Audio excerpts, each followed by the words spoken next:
You could be playing against a player, and if you look at poker as a science, maybe you see him get the blocker wrong or the suit wrong, and you're like, this guy's bad, right?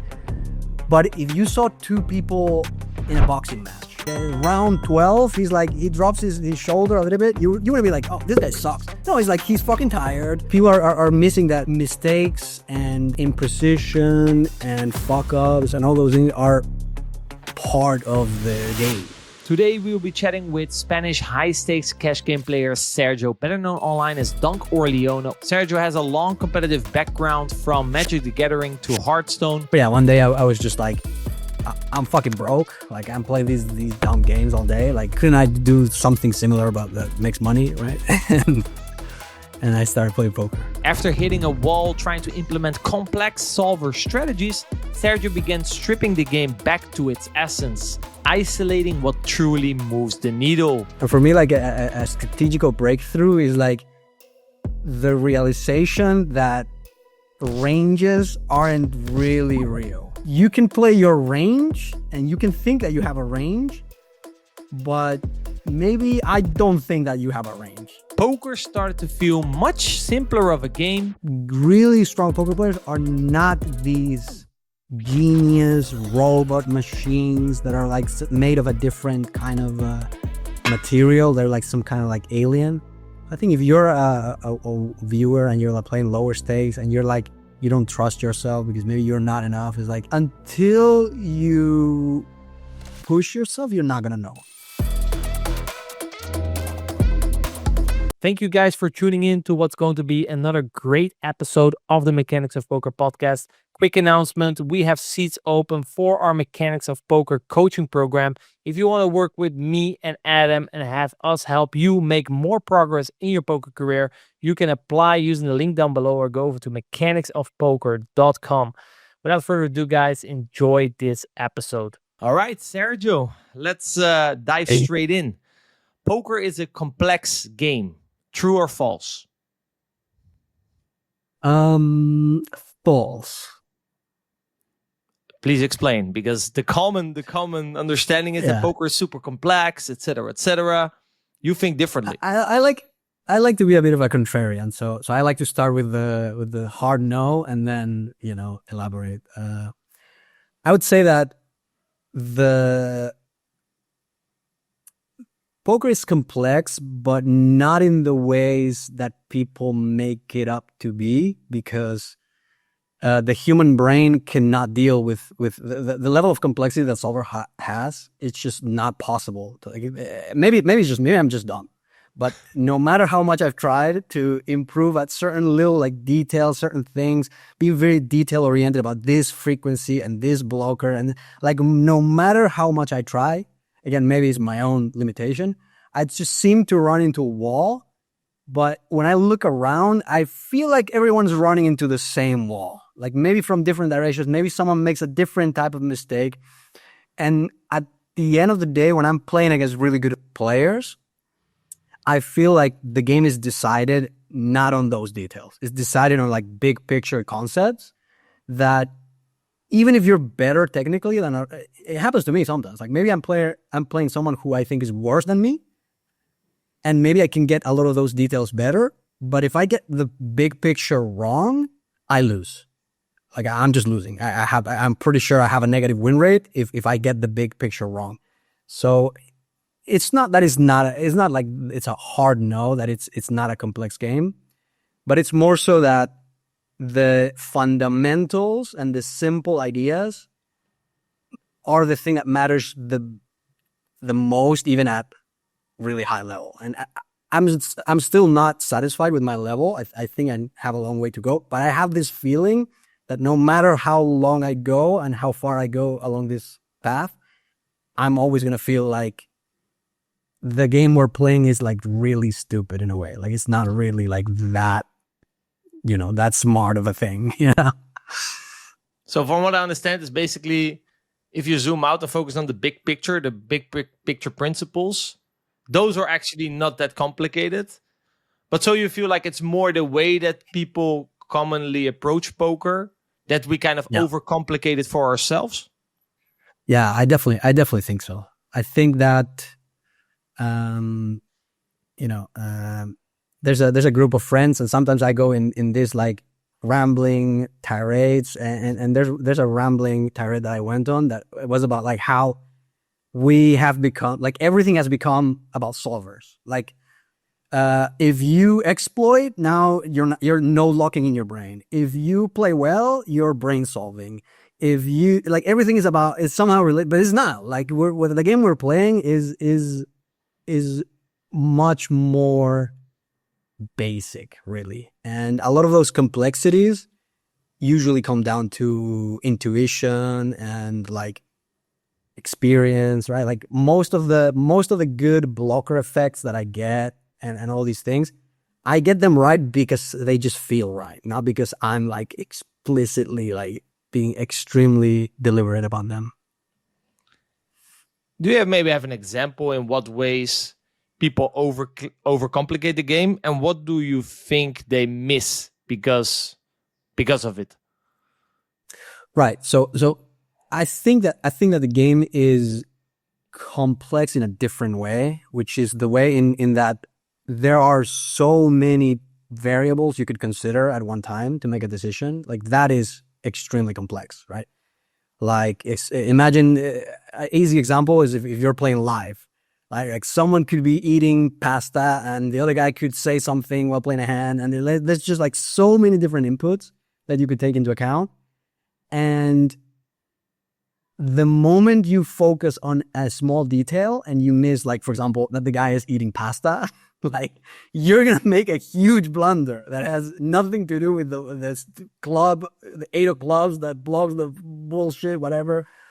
So I think it's not, I would say more than complex. It's hard. It's a hard game to play, but,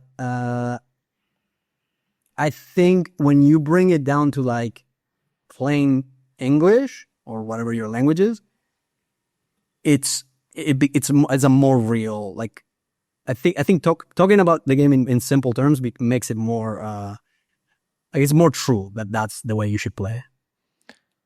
This kind of reminds me of the podcast that we did with Prodigy, the first one that we did with him, where he said that I think he was getting coached by Barrack and Dutt, and what stuck out to him was how they were able to always isolate the most important factor in a hand.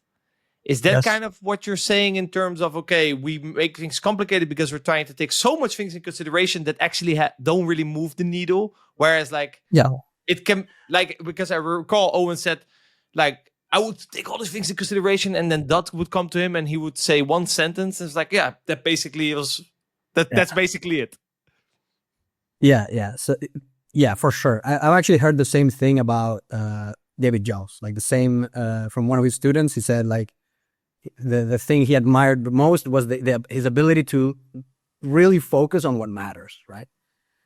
And that's, I think, it's not what I can do, but it's what I strive to be able to do. I'm just trying to get closer and closer to cut through the noise and the bullshit and be able to like figure out like what's the one thing that I should really care for. And it's not even that the small details don't move the needle. Like the thing is that they do. It's just that I think we're just too stupid. Like they do move the needle, but I just don't think we can do it. So, do you think? I think like it's fine. Like they indeed move the needle. I feel like when you try to focus on implementing 10 things in a hand, it's impossible, right? You're blown. Your brain just blows up. But when you focus on these couple of things, like in your decision making process that you know are important, then I feel like you could take the rest in consideration as well. But it comes from a different point. It comes from intuition, right? It comes from you're in the zone and you spot something. But when you try to force on like a very small nuance all the time, you just can't get there. It's more of an unconscious competence, those small details, I would say. Yeah, and I also feel like, let's say if you agree with that, like the more you try to focus on playing quote unquote perfect, the further you actually get there, and the more you try to kind of like I said, focus on the most important things and get in flow, then the rest kind of follows. Yeah. I have this thing. It always happens. I don't know when I'm gonna learn the lesson, but I feel like whenever I go on a very big upswing, I start feeling smart, and I still feel like no, I can do it. I can take all these little details. I can take all these little nuances. This like tiny little thing. I can fucking do it right. And I start really focusing, drilling on them, like really trying to get them right.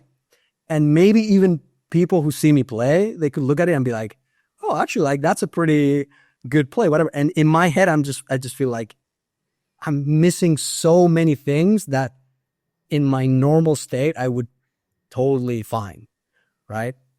And usually what happens to me is like I go on an upswing and I get boggled down with all this bullshit, and then I go on a huge downswing, and then I feel dumb again. I feel stupid. It's like, let's stop juggling like 1,000 balls. Let's just juggle 2 and try to do it.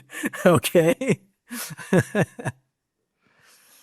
I think also for the audience listening, they're like, yeah, okay, but Sergio knows, so obviously it's very important that if you know what the most important factors are in the hand, you only focus on that. Yeah, of course, my decision making is very simple, right? Because once you know, it's simple. But is it simple to get to know these things or to find them? I think it's a lot of it. I think a lot of it just comes from experience. Like this is a barrier that I've noticed, that certain things seem really simple and basic to me and probably to you as well. But then you try to explain it to a student.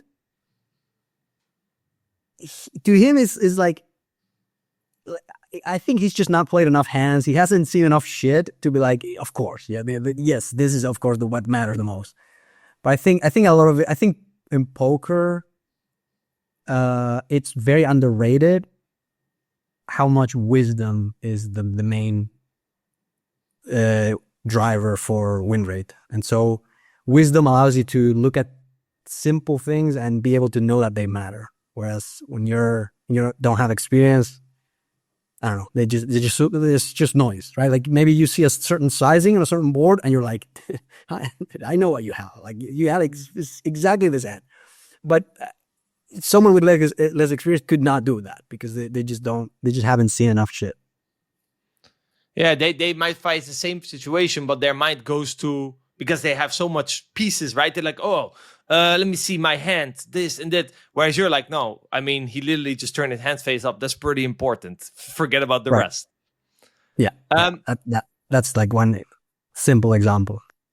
So from what I understand, when you talk about the game is simple, it has nothing to do with simplifying your strategy. And do you think people kind of are forced to simplify the strategy because they're unable to isolate the most important factor in the hand? So they're like, okay, there's all these things, I have to kind of simplify it because else my brain explodes.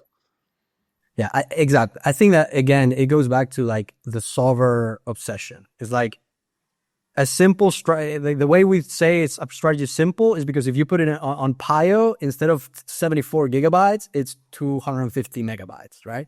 But your brain doesn't work like that. You don't store information in your brain like I could come up with a strategy that has 30 sizings on every single street, and I could explain it to a 2NL player and they would be very capable. And you probably can think of strategies that a human brain could very easily understand, that have infinite sizings, that if you put it in Monker Solver, it would be 1,000 billion terabytes. But in a human brain, it's like pretty easy to apply, right? So I think simplicity is more about making things easy for yourself as a human, not making things less gigabytes on Pio. That's kind of how I see it. And I think in there, I also kind of read the difference between, okay, you memorized all the sims, or you've clarified your decision-making process. Because if you clarified your decision-making process and one of the 30 sizings automatically rolls out because of it, then it seems more implementable. Whereas if you would have to memorize 30 sizings, obviously your brain explodes. Right. Like if the strategy, like for example, if the strategy was like on every node of the game, every time, like you're going to bet a sizing that reflects how much equity you have, right? I mean, it's so basic. And yet if you try to put that into Monker, it would you couldn't do that. Like it would explode. So I think simplifying is more about making things, it's just focusing on what matters, making sure that what matters is, working correctly. And then the rest, just allow your unconscious, and obviously you have to like train and study and all those things so that you kind of just like more or less solve the little details of the strategy. It's funny because we chatted a bit before the podcast, and there you said something like, every time you try to kind of copy the solver, you kind of run into the limitations of how dumb we really are. But now on the other side, you're basically saying we're kind of smarter than Pio if we use our brain in the correct way. Right. It's like Pio, it's just like, the thing is like, Pio is a tool. Pio is like, it's a tool, is a great software, but it's not, I think it's better to look at it like that's not poker. It's something, but it's not poker. And at whatever it does, it's like the smartest shit in the world, right? Like whatever it's doing is like insanely amazing. But whatever we are doing, it has something to do with it, but not that much, really. Why do you think we, or as poker players in general, we're so drawn to the complexity, right? What do you think chasing like theoretical perfection give us, or actually maybe protect us from, in your opinion? Yeah, I think there's multiple things. I think that one of them is fear. I think we're scared of being exposed, of feeling like, vulnerable. And it's just an emotional, like a lot of things, a lot of decisions we make as humans. You could, this happens very often that I'm watching maybe a streamer and they explain that it's like, oh, the reason why I fold here is because of this. Oh, the reason why I fold here is because of this. And then you look at their HUD, is like fold. They fold everywhere, right? And all I'm saying is they think that they're making a rational decision, but in reality it's just an emotional one. And I think that this solver thing is a very much like an emotional decision that we are making as a community to like protect ourselves and not feel exposed and vulnerable. And also another one is that it feels, when you don't, when you don't have the skills in a certain field and you're trying to imagine how it would be to be more skilled, the easiest way to imagine it is to imagine yourself, but more. Like yourself, but more of it, right? But then you get there and you realize is nothing like that. It's like, it's more about like, it's still pretty basic, but it's just different things that you're thinking about, that you're focusing on. So I think it's also like this people trying to imagine what it would be to become better, and they're just like not able to it's just like the Dunning-Kruger, where like what you don't know is impossible to know what it is. And so the easiest thing to think it is the same but more of it. So I think that's definitely part of it. In every top sport, data is used to find bigger edges, and poker is no different. Alongside using solvers to build a strong theoretical foundation, I started studying population tendencies back in 2016 to get a more accurate picture on how people actually played. I went from trying to mind read my opponents to clearly seeing where the exploits were and which decisions were actually plus EV. Once my decisions were rooted in data, I stopped second-guessing my bluffs, calls and folds, and became far less affected by short-term results, as I now knew exactly what the ranges really looked like. Just like solvers have evolved from setting up your own Pio sims to effortlessly browsing any solution you want in GTO Wizard, data has gone through the same evolution. What used to require massive databases, powerful computers, and hours of manual work is now fully accessible instantly in your browser thanks to SnapMDA. With SnapMDA, studying how humans really play has now become more powerful and accessible than ever before. You get access to over 450 million hands played across all major sites, removing any sample size issues or guesswork. SnapMDA automatically compares human tendencies to GTO play and instantly shows you the EV of your plays. Alongside river bluffing frequencies, it shows flop and turn range compositions not distorted by showdown bias, allowing you to clearly see where ranges are too strong and too weak so you can avoid and strike accordingly. You can filter for any specific player profile, from aggressive to passive rags and from small fish to big whales, and start to see that what looks random in isolation actually follows clear, predictable patterns once you zoom out. In short, SnapMDA shows you exactly what the ranges really look like, from pre-flop all the way to the river, and once you know the ranges, the correct strategy becomes much clearer. You can even analyze the strategies of top performers or this group of bots that have been consistently crushing the games. So if you're tired of uncertainty and over-relying on blockers to make decisions, SnapMDA can help. Start with a 7-day free trial and get 15% off your description using code MECHANICS, link down below. But without further ado, let's continue with today's episode.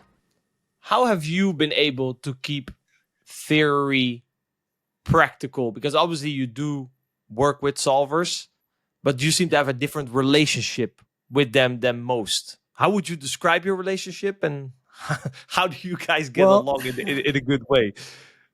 You know, your relationship with it is not toxic like others. I think it is. I mean, I think it totally is. It's just every now and again, I like come to the real, like, what the fuck am I doing, right? So I definitely run into that like a lot, but it's just I always try to be practical. Like, to me, practical is always like the top. I guess like you could say I'm a pragmatist or something like that, and so I think that helps me to sometimes find my way back a little bit. But I definitely get lost many times. Yeah, I can relate to that. Sometimes, you know, it's also just fun. You're intrigued by the complexities, like, oh, interesting. And then, you know, when you start to play, at some point you're like, fuck, I did it again. You know, it's like, wake up. Who cares what the fuck the solver is doing here? What do you think is good, Sergio? What do you think is good, Wacko? Well, let me think about that. Oh yeah, that actually is a way easier way of looking at it, and way more accurate as well. What actually struck me, you also talked about like the importance of experience. You've actually only been playing poker for 4 years. So that means that you very much, you very much grew up in an area of solvers. I'm a dinosaur, you know, I grew up before solvers. So usually this type of thinking is a bit more natural to me, whereas you see more post-solver generation, it's a bit harder. Why for you, or how did you manage to kind of avoid that trap of overcomplication and obsession with theoretical perfection? Like, what steered you in the right direction instead of the quote unquote wrong direction? Yeah, I think part of it is like this how vehement I am about it is I'm telling myself, right? Because when I started playing NL2, and the first thing I did is I bought GTO Plus. I was just like playing hands, and it was just, I mean, it's complete a terrible idea, by the way. Like, obviously a terrible idea. But I remember just going through 2NL, just like squeaking out like a little bit of a win rate and being able to like move up to 5NL, 10NL, whatever. And I found it like so, first of all, it was so exhausting to play like that, right? It's so exhausting. And then at some point I thought, I don't know what brought the idea, but I thought like, what if there was like a way that I could look at like where people are folding a lot? Like maybe I could just like open and like, I remember doing that at 10NL or something like that. And I Googled and I found trackers and all that. And suddenly like I started like actually realizing like, oh, this is easier. But again, that's just like, that's something I did then. And I fell back into it again, and then I fell back into it. Like, it's just. I don't think it's. I hope that I stop running into this fucking problem, but it's probably not gonna happen. Especially when I start facing stronger opponents and I see them do something that is kind of like a blocker thing, I'm like, oh fuck, now I need to learn like what the hell they are doing with the blocker and shit. And then it takes me a while to go back to my own style. But do you think though that like it sounds a little bit like a toxic relationship, right? It pulls you back in, but they're like, no, and then you go away again. But on the other side, like every time you go back in, you do gain something. So do you think it's also like just part of your learning curve in a way? I've With thought about that a every lot. iteration. Like I thought, right. I thought about like, is it actually a worthwhile part of my improvement to go through these like useless, just like low win rate periods where I'm focusing on bullshit? And I'm not sure. Maybe it is. Maybe it's actually worth it. I'm not sure. Maybe it is. I can't answer that. But it's funny actually that the example that you gave when you started to, for example, you said, well, what if I can just see if my opponent overfolds? Because then I can see your decision-making process go from, fuck, I have this blocker, how much equities, what is the range, what's my minimum defense frequency? There's a bunch of things to take in consideration. And like, oh wait, but this guy overfolds. Well, that makes it a whole lot easier now, is it? And I remember I remember the same when I started to do more coaching. For me, like this kind of thinking was quite obvious. And then I heard a student and he, like, you had one ramble and like, yeah, but this guy's a nit. He doesn't bluff. So I don't care what you have. I don't care. This guy's a nit. That seems pretty important, right? Talking about isolating the most important factor in the hand. You're up against a nit. I don't care which blocker you have. Yeah, exactly. Adam, how do you think mental game and performance is related to kind of the technical aspect, or more in the way, for example, that Sergio has structured his thought process? Because I can imagine people might be like, oh, I'm a terrible performer, or I have huge mental game issues. But that could also be because you just have the wrong approach towards your what you focus on. Yeah, I think Sergio mentioned something really interesting when he talked about solvers, and one of the main reasons we use them is because of fear. And he said we're scared of being exposed. And you realize like the solvers create this nice little, almost like cheat sheet. Like there's the answers. So if you follow the solver, you can't go too far wrong. If you did go wrong, well, the solver says this, or you've got like a baseline to compare to. Whereas there's no solvers and you come with a strategy and just get it wrong because you made a mistake, you've got to be like, oh, I'm an idiot. I'm not smart enough. That's a much more vulnerable position to be in than the solver didn't quite execute the strategy. So yeah, I think the solvers can definitely be a bit of a crux to rely on and stop us using our own brains, and definitely become like a something we're striving towards, and rather than like letting ourselves be vulnerable. Even as you're talking, Sergio, you're speaking about like simplifying things. How do you know what you're simplifying? How do you know you're doing it right? How do you know you're missing important stuff? The mind can get very insecure. So yeah, I think a lot of stuff in terms of complexity, we often hide behind complexity because we're scared to be vulnerable. But also like simplicity is, the mind struggles to it. Imagine the game of poker. We went to everyone who's struggling right now, guys, it's much simpler than you think.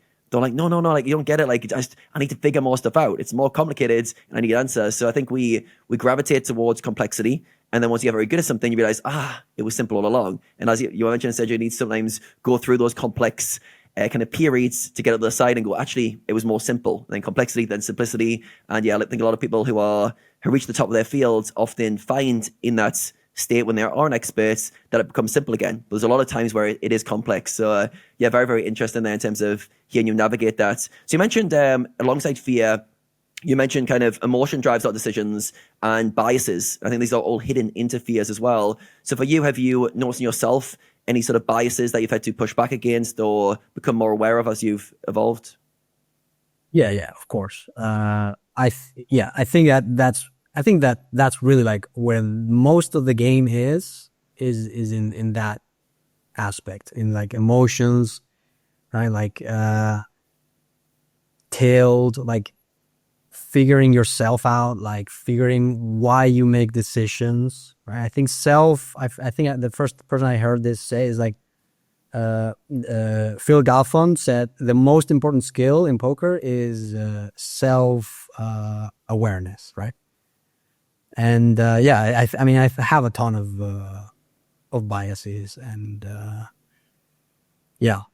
I couldn't even like list all. It's just so many, but it helps me a lot to spend time, like to share thoughts and to talk hands with people that have different biases, because it starts like as an advice, maybe if you're like a newer player, if you have a study group, if you can get people in that study group that are like very different from you, that's probably better than 3 people who agree on everything, because a lot of it is going to be those biases that each person learns from the other. Actually, I was watching a video the other day. It was a interview of Garry Kasparov, the chess previous world champion, and he said that he coached Magnus Carlsen and he coached Hikaru Nakamura, but he said that his style was too similar to Hikaru Nakamura, so the coaching didn't quite work that well, but his style was the opposite of Magnus, so he thought that his coaching actually moved the needle a lot for him and made him like the part of why he's such a great player. So we've got kind of alternate viewpoints, different perspectives. That's one way to see some of your blind spots and biases. How does someone else go about gaining self-awareness? Because let's say like self-awareness is the number one skill to develop. I feel like a lot of people struggle here, and they struggle because the biases themselves often block you from going deeper. So you have a bias that protects the ego. You have biases that are blind spots that stop you from understanding how the brain works. So you're trying to become more self-aware, but the biases themselves are kind of blocking you, and you're almost like blindsided by what's actually holding you back. So let's maybe use yourself as an example in terms of working through some biases. How did you gain more self-awareness? Any practices you did? Anything you picked up on which you felt was blocking you, more bias that you had to practically work through? So one thing I do that I think is very underrated is I have a sports psychologist that I talk to like almost every week. I think that definitely, I mean, it's like something I don't see the difference from one week to the next, but if I see the impact that it's probably had over the years, I would say it does have an impact. Just talking about your emotions, even I've heard some people like journal. Right, just doing anything that has to do with like explaining how you're feeling, why you made a certain decision. Because a lot of the time it's more like looking back. Like you have to look at why you made a certain decision, and figure. You can't do it like in the moment. You have to like look back at it. So I think that's definitely part of it. And also I find honestly that whenever I go on a huge downswing, that's like the best medicine for fucking like when I go on an upswing, I feel like I start building that ego and that like protective layer where like there's something I need to protect with my decisions, and then going on a downswing is like I at some point it's like, oh, what am I doing? Like let's just like who cares about losing, winning? Let's just try to play well. And so yeah, I think, but yeah, I think definitely like working with like a mental coach or whatever, like that's super useful. Yeah, and I think that context as well brings that awareness of blind spots that you're not currently aware of, hence the lack of awareness, and talking things out, journaling, some sort of reflection. And I think often speaking things out gives you an insight of what you're thinking. And as you mentioned, self-awareness is often a process of looking back on a pattern that repeats itself and going, why did that happen? What was I thinking there? And really trying to pick it apart in terms of what went wrong or what you were thinking. It sounds like for you, upswings creates a bit of an ego problem, whereas downswings kind of shatter that ego and get you back to basics and can return to base kind of thing. Yeah.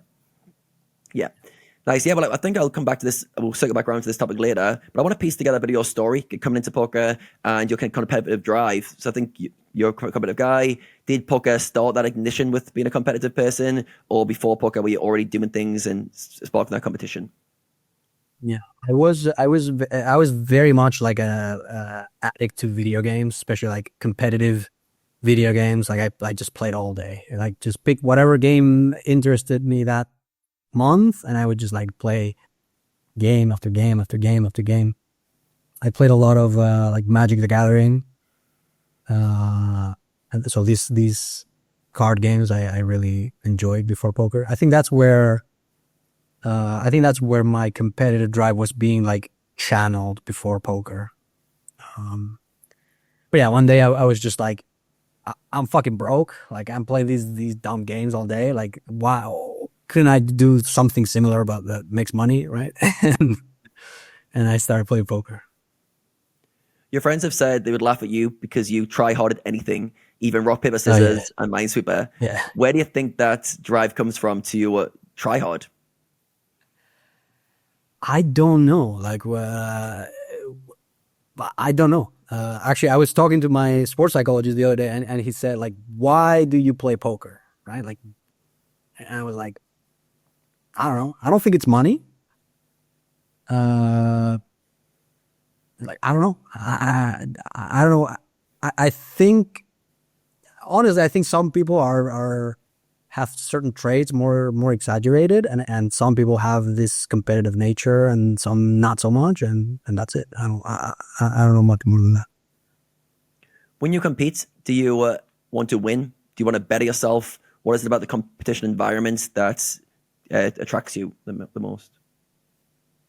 I think actually when you put it that way, I think definitely like improving is what tickles my right. Like I feel like the feeling that I'm progressing, that I'm building something, that I'm improving my strategy, sharpening the knife. Like that feeling is definitely what makes me feel good.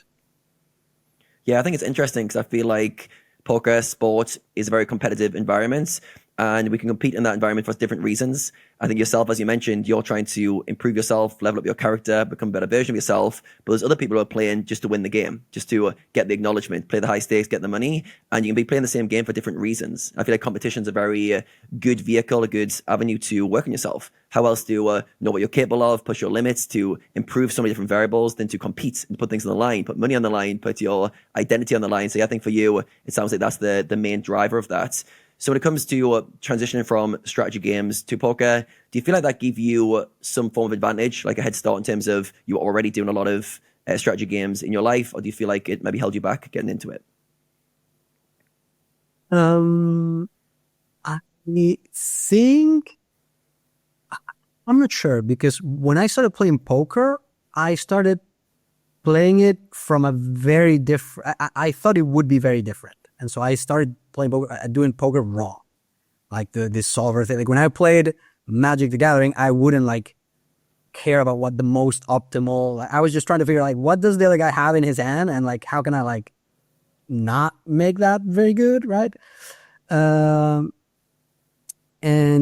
so when I started playing poker, I was trying to, I mean, understandably, because poker is like a very abstract game. Like what the game we're playing is like all in the mind. Like what you're seeing at the table is not really where the game is decided. So it's understandable that I approached it wrong. But I think I approached it so wrong that it didn't help so much.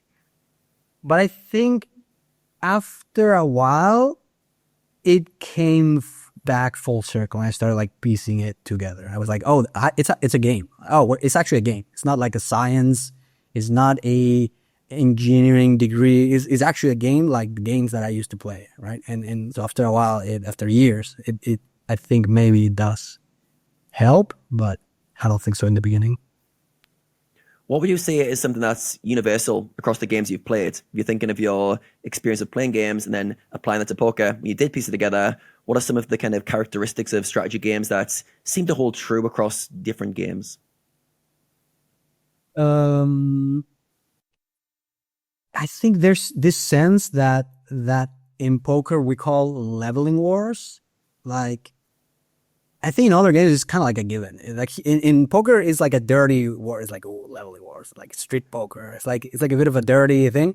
But in other games, I think it's like it's a given. Like you're trying to figure out what the other guy's gonna do, and you're trying to do what counters what he's gonna do, and that's really like the that's the main idea. So I think that's what holds true also in poker for sure. Just the idea that it's about trying to understand what your opponent wants and trying to figure out what counters what he wants to do.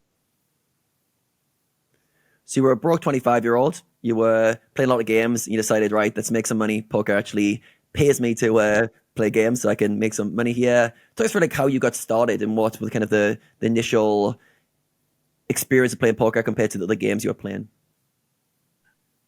Yeah, I was just it was COVID, so it was lockdown in Spain. So I was just stuck at home, didn't have much to do other than be on the computer. So yeah, at first it was just me being on the computer playing 2NL, playing. I spent like an unsurmountable amount of time in front of a solver. Like I would spend like, at first I would maybe spend like 10 hours a day, either looking at a solver, browsing 2+2, looking for videos on YouTube. Like I would just spend like an insurmountable amount of time just like, because I really feel when I don't know anything, it's just like a urge I need to know what the hell is happening here. So it was all of that. So with that, what were your kind of initial kind of milestones? Did you start making money straight away? Were you struggling to beat the 2NL? How were you kind of surviving in those early days? Yeah, no, I mean, it wasn't, I didn't start, I mean, I started winning right away because I mean, if you spend 10 hours looking at YouTube videos and you're playing 2NL, it's a pretty, you have an edge. But, yeah, so I started winning, but of course it wasn't like big money or anything. I think when I started making like a livable amount of money, it would probably be like maybe a year and a half into it or something like that. Livable in Spain, right? So it depends on the country, but yeah, something like that. So I didn't, I found progress right away, which is good, but I didn't find like instant success or anything like that. I had like so many huge downswings. I remember like finally I moved up to 50NL, and then I had a downswing. I had to go back to playing 10NL for like 4 months or something. It was just like, yeah, it was so annoying that period of time. How were you able to deal with those swings at that time? And what was your goal? Were you trying to reach the higher stakes? Were you trying to create a bit of financial freedom for yourself, a buffer? How were you kind of trying to piece together your career in the early years? I remember I told, because my mom was obviously like a bit skeptical. Like she was like, my family never like pushed too hard against it. But they were like, what is this poker thing, right? And I told her like, don't worry, Mom, like in 4 to 5 years, I'm going to be playing high stakes. I'm going to be making like this amount of money. My bankroll is going to be this. It kind of lined up pretty precisely with what I told her. So that's pretty good. But where did that belief come from?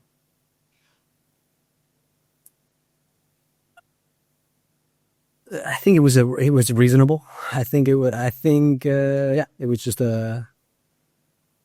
just a logical belief to have. I don't know. I think that's actually what got me through the downswings. Like I've always had like this belief that I'm gonna figure it out. Like yeah, like right now nothing's working. I've been set back. Like sometimes in poker you can be set back for a lot. Like you can destroy the progress of a year in a month, or like you can face those setbacks. And I've always had the belief that I'm gonna figure it out. Probably upbringing gives me that. Like probably like the way I was raised leads me to path that personality. I don't know. Can you picture any early experiences that you had that instilled that I can figure it out mindset, where no matter what you're doing, you feel like you can rise to the top and figure it out over time? Actually, it sounds like a funny thing came to mind. I was with Mateo in UPT Barcelona, and I lost my backpack. It got stolen. I had like my crypto wallet. I'm a mess. Like I'm a complete mess. It had everything, like my whole bankroll. It was everything in that backpack. And I was calling my mom. I was like, "Do you remember that password thing that I gave you? Like." Oh, I threw it to the trash. I'm like, Mom, no, like you have to find it. You have to find it. And And my mom told me, like, I told her, like, there's this amount of money in the fucking thing. And she told me, look, like, even to her, it would be a lot of money. But she told me on the phone, you're going to make it back. Don't worry. Right. And Mateo was right beside me, and he said, your mom is based. Something like that. Yeah, so that's definitely going to rub off on you, that mindset of that belief, right? Like that, where's that come from? A really strong belief in you that you can do what you want, that you can achieve anything. Even a large amount of money like that, she's not worried because she's got full belief in you. Probably trying to calm you down as well to not make you overreact, which I love, because my mum would do the opposite. She'd freak the hell out. She'd go crazy. So yeah, that's a good thing to instill. As for you, I want to touch on like dealing with adversity. It feels like you're someone who's got a real strong mindset, and you've mentioned this kind of overarching belief that you can figure things out in the long term. But in the questionnaire, you mentioned something really interesting, which I want to kind of repeat. So you said, most of my shots have failed miserably. When I was shooting 200 NL, a friend was helping me with back in, and at some point he pulled it because he stopped thinking it was profitable for him. I had to go back to playing 50 NL, living with my ex-girlfriend without any income. I can imagine that must be a brutal period to go through. Can you relive that a little bit for us, and how you kind of dealt with that? One, you've got a friend who's just kind of turned his back on you a bit and said, you're not good enough. You're not really making money. You've had to move down. He's totally cool. Like, he didn't make like a wrong. I don't hold it against him at all. But yeah, definitely. That was, it was just, it was, I don't know if I deal with it better than other people. I just don't stop. I just don't quit. I think I deal with it maybe as bad as anyone else would go through it, but I just keep pushing. I don't know.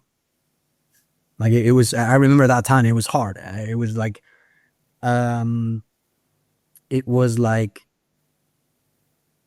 just going to McDonald's or something like that would just like stress me out. It would be like, fuck, like this is so much money, right? And I remember that's the first time where this pragmatism that I talked about kicked in. Like it was like, I'm against I think that I would say that that's kind of like something that I see in myself. Like in retrospect, I see it that I do it a lot. Is that when things get the hardest, I always like, I go through a period of like panicking and just like everything is going to shit. But at some point I just like calm down. And I just go back to the drawing board, and I think that's kind of what I went back to the drawing board. I went like, okay, I'm gonna play 50 NL. So I need to play 50 NL and actually make enough money so that I don't have to ask my mom for money, basically. So, and when I put it in those terms, like I think we should view poker more in that way. Like, how do I pay more of the bills? How do I, like, instead of trying to like, how do I get the frequency and the blocker, is like, how do I look at my bank account and there's more, right? So that's when I turned it around. I just like I went back down to like 50 and I started like really trying to like push for the highest win rate I could possibly ever have at 50 NL. That was like my goal there. Just have like the most insane win rate I could ever come up with. And in like a month, I mean, I was running good, but I grew my bankroll to play 200 NL like almost right away, just because I changed my approach to the game. How important are these patches when players go through them, the kind of downswings, the points where it feels like not all is lost, but you're in a bit of a tough situation. You have to move down stakes. Your ego's bruised.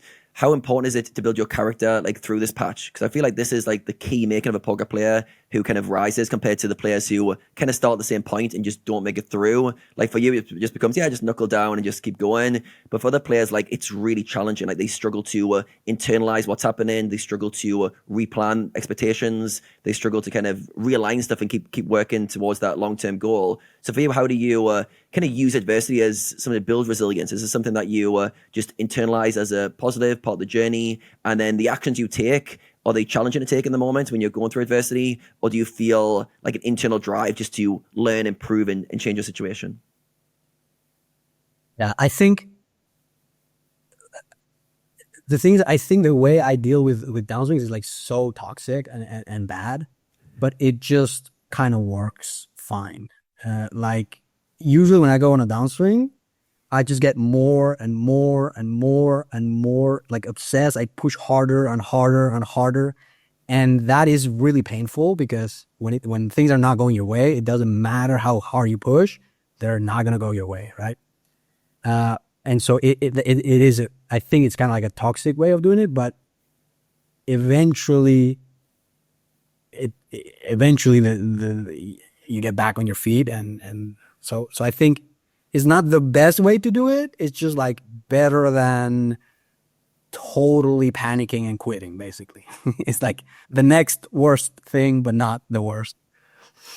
I don't think it's necessarily a bad thing because you're basically using the fuel of the negative energy of the downswing and you're using it to propel action. Like you're taking action to keep going. Yes, you're trying to force things. You're trying to control the uncontrollable. You're trying to make things go back to normal quicker than they need to. But you're also taking action. You're also probably learning at a high rate. You're performing probably fairly well in terms of you're so obsessed with learning at that point. You're probably not like negatively impacting performance. But yeah, I think at some point, obviously, you need to either get out the downswing or accept the downswing. Has there been any downswing where you've tried that approach and no matter what you do, it just hasn't worked and you've had to just go, right, I accept it. A downswing's downswing and you've not forced it?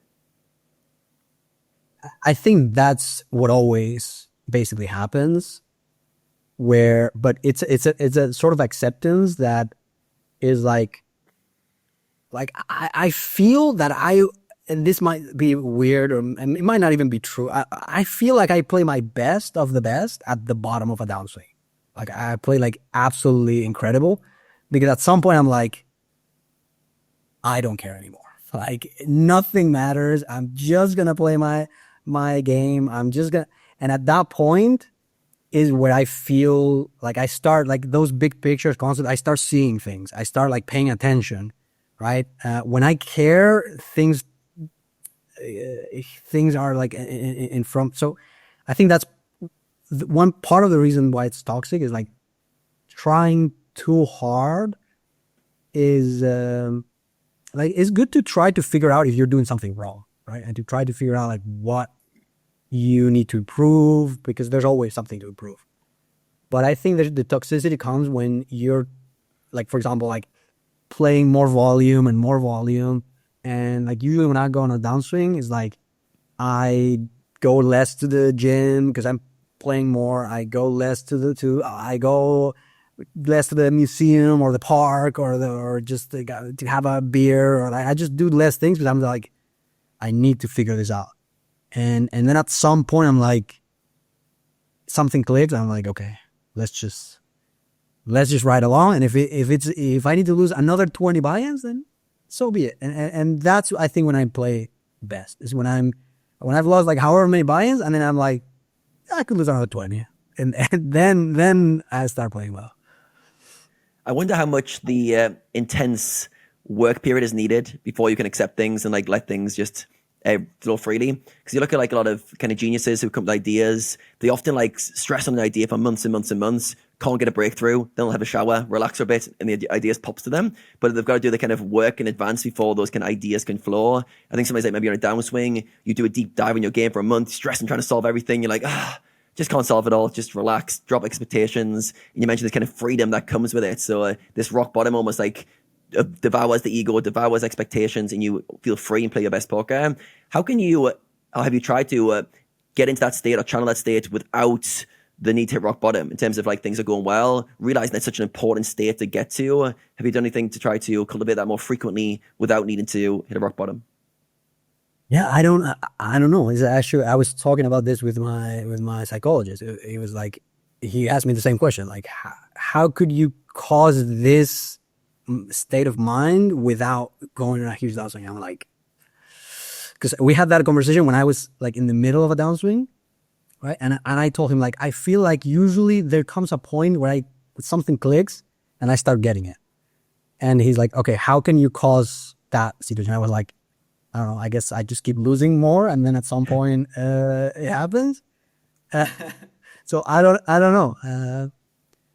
I think probably with experience, maybe, I don't know, because I find that with every single downswing and upswing that I go through, I have like more wisdom about, like, I know myself better. I know what I focus on more in which periods, when I'm working a productive way, when I'm not. And so I think maybe just self-knowledge and experience. I don't know. It's hard to say. Yeah, but it feels like every downswing, you gain more self-awareness, you learn more about yourself. Maybe you come out the cycle quicker. Maybe you hit that kind of realization where you can't change it quicker than you did initially. Maybe that's the initial kind of wisdom you're gaining in terms of, I don't need to push it so hard for so long to get out of this. I can actually just release things quicker. You've mentioned intuition can't be taught. Is intuition something you feel like you need to just build through experience? If you can't teach it, how do you develop it? Yeah, I think it's definitely through experience. I think everything, like studying, playing in a deliberate way. Like if you're just distracted playing like a bunch of tables, just like I don't know, some people like watch a show while they play. Like, that's not really deliberate practice. But I think, yeah, just playing and studying, reviewing hands. But again, reviewing hands in a deliberate way, right? Not like just let's get through these. I played today these hands. I marked them. Let's just go. It's better to just do one and really like focus on what you're doing. So yeah, I just think what someone would think is the right answer is the right answer. You just have to do things a lot and do them well. Basically. How much do you think, we talked about all the way in the beginning, we talked about, right, that a lot of extra nuances kind of come from intuition. How much do you think we should make room for intuition? Like you said, if you overload your decision-making process, there's no more room for intuition. So when you say intuition can be taught, is a way to teach it maybe to simplify your decision-making process and in there consciously leave room for, hey, whatever your intuition says at that moment? Right. Yeah, I think that the way to teach intuition is kind of like maybe teaching like what daily routine, daily process someone should have to build that intuition. And also, yes, like how, like maybe like directing them to, like for example, I have a couple students, and something I tell them a lot is like when maybe I post a hand or they post a hand and I tell them to explain the thought process for why they would do one thing or the other on the river, let's say. And I always tell them like, just don't ramble. Don't ramble. Just, you don't have to like, just write one thing and go with it, right? Don't write like a million things. Just go to the point. Just write two sentences that go to the point of why you make this decision. So I think like trying to like convey that importance of being concise. I think that's maybe that's a better way of so in this like simplicity versus complexity, I think it's more about being concise more than being simplified. What's your thoughts, Adam? Like, how do you see, like I jumped in kind of to how like the technical and the mental game kind of, they connect each other again when it comes to intuition. Yeah, I think it comes down to permission to kind of trust yourself in that moment without the mind overcomplicating. And it's a tricky thing because obviously as poker players, we like to make good decisions. We like to think things through. And there's a point, a moment where intuition just goes fold. And you're like, oh, wait a second, like, do I need to fold? Yeah, like what's going on? And you start like going through all your complicated thought patterns to make sure you're getting it right and don't make a mistake. Fears start kicking in. Oh, actually, would the solver do this? Should I be doing this against this guy? The intuition told you in 0.1 seconds it was a fold, but we don't trust that. We don't give ourselves permission to go with those reads, and we don't strengthen those reads. So we've got this logical part of the brain that once we start engaging with it, sounds very sensible. Then we've got this intuition that's very hard to quantify, very hard to speak out, very hard to put logical framings on. And then we don't trust that as much. And over time, a lot of players just shut that off. They go, not accurate, I just had a feeling. And also your biases and fears that can for some people, they cloud what intuition is. They actually go with biases rather than actual intuition. So yeah, I think it's, like I said, Rene, kind of creating space for that. And over time going, what does my intuition feel like? And like what kind of things what is my intuition picking up quite naturally? And if I trusted myself to go with it, what's the consequences? I think you've just got to, over time, be brave enough to kind of trust that intuition, go with it. live and die by it for a period of time and go, right, how is it helping me? Is it doing good? And then over time, you can look back on it, and over time, most players will realize there's a lot of knowledge there. There's a lot of good reads that come from that. And yeah, I think that's the kind of how to piece it together. And it's challenging because if you're a very logical player who likes solvers, who likes to use a lot of data, all of a sudden you're like, what am I doing? Am I throwing that out the window? I've just done all this work on studying the game and I'm just going off a read. This is back to 1998 poker. What's going on? Why am I a field-based player? That's always looked down on, the field-based compared to a logic. So yeah, I think it's just trying to connect all those pieces and realize that intuition is actually really smart. It's like the supercomputer that drives everything. Millions, billions of data points that are coming together in one moment, in a split seconds. Like, how crazy is that? And to learn to lean into that, I think that players need to learn. Yeah, because this knowledge is there, right? Even all these hours of solving knowledge, like you said, it's not like you basically go. It's not like you just go pure back on the feeding, like, you know, Oreo tell or something, right? No, it is all this. I feel like a lot of players, they kind of get in their own way and try to memorize all these kind of things. Whereas if you would really ask yourself the question, and like I said, trust yourself and give yourself permission and give space in your decision-making process for your knowledge, like, well, what do you actually think, Wacko? Well, if you ask me, you know, and then that's where kind of the intuition comes up. I think a good example is like, for example, you go into, I always ask students, like, if I do one-on-ones, like, what do you do before a session? And sometimes they show me like 5 pages of like notes that they overload themselves with, like, yeah, this is, maybe you should just write down, like I said, okay, focus on the key things in the hands, and from there, trust yourself that you will be able to figure it out. And then from that state of trust and curiosity and confidence, you'll be surprised what actually comes out. Way more and way better results than trying to memorize all these things that you have written down in your list. Like, it gets you in the wrong state. And from that state, you cannot access all the knowledge that you actually have, especially if you have already played poker for a long time, right? Yeah. I think that in this regard of getting in your own way, one thing that helps me, and I fall back into like the wrong patterns like all the time, and I think it has a lot to do with ego, is that there's periods of time where I'm trying to play good, right? And I think that's a really bad habit, to try to play good, because you're trying to be someone you're not, right? Like, if you ask if you ask Wacko what's the right play, and Wacko would answer give the wrong answer, then you're fucked anyway. So like, if I say, Sergio, what's the right answer, and Sergio comes up with the wrong answer, then it doesn't matter how much I think, how much, like, if Sergio doesn't have the right answer, I'm not gonna have it. So I might as well make the mistake. So I think dropping ego is I think like, because I find it myself, like, when I'm trying to play good, I stop asking Sergio. I start trying to be like, let's try to be more like this other player. Let's try to figure out how to get this thing right or that thing right. And at some point, when I realize I have to ask myself, as you said, and if I get it wrong, if asking myself gives the wrong answer, then I might as well just get the wrong answer now and look at it later and figure it out, than just try to avoid the wrong answer. Just make a mistake and then figure it out later. Yeah, which then comes to the complicated relationship with mistakes and how you internalize making a mistake. Is it a judgment that you're not good enough, you're not smart enough, or is it something, a learning point? Is it, oh, didn't know what to do there? Interesting. I will tag that, look at it later. So for you, Sergio, what's been your relationship with mistakes as you've been trying to trust yourself and realizing Sergio doesn't know the answer in that spot? How have you been able to internalize that in game and both after game as well?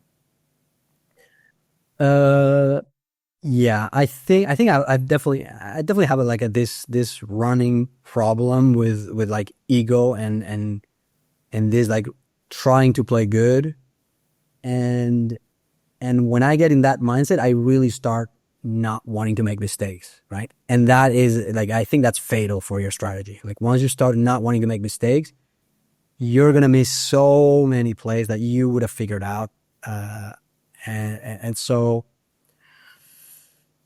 Yeah, I don't know.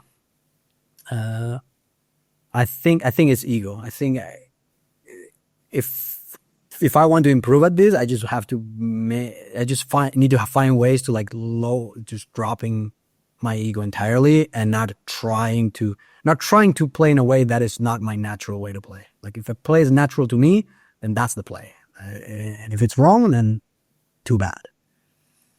So yeah, it's hard to do that. Yeah, exactly. It's like the ego is in the way in terms of what's blocking you from having access to that. Because if you think about it, you were able to play your best you could in that moment, just allow yourself to make good decisions without having to be good, be smart, be right. What gets in the way of that? It's just the ego that wants to be smart, wants to be clever, wants to show that you're good at something. Yeah, it kind of reminds me, Rene, I think it was one of your priming statements for session. I think you wrote something like, today I want to have fun, want to be curious, and I want to trust myself. Something like simple like that. And it's like that state, if you could just cultivate that, like how much more like good decisions would you make? How much more fun would it be? How much more would you learn in that process just by allowing yourself to trust yourself? And I think this comes down to we often treat poker a bit too seriously. Like we're too attached to being right. We're too attached to being smart in the moment. So we're not realizing we're playing a game. It should be fun. You should be learning. You should be, wow, look at all these things that are happening. I'm trying my best to navigate this as a limited human. I'm struggling like every other human, but this is really interesting what I'm learning in this process. So I think the more we can drop that ego and just kind of live in that moment, hopefully you don't need to hit rock bottom to get there in terms of allowing yourself to play freely.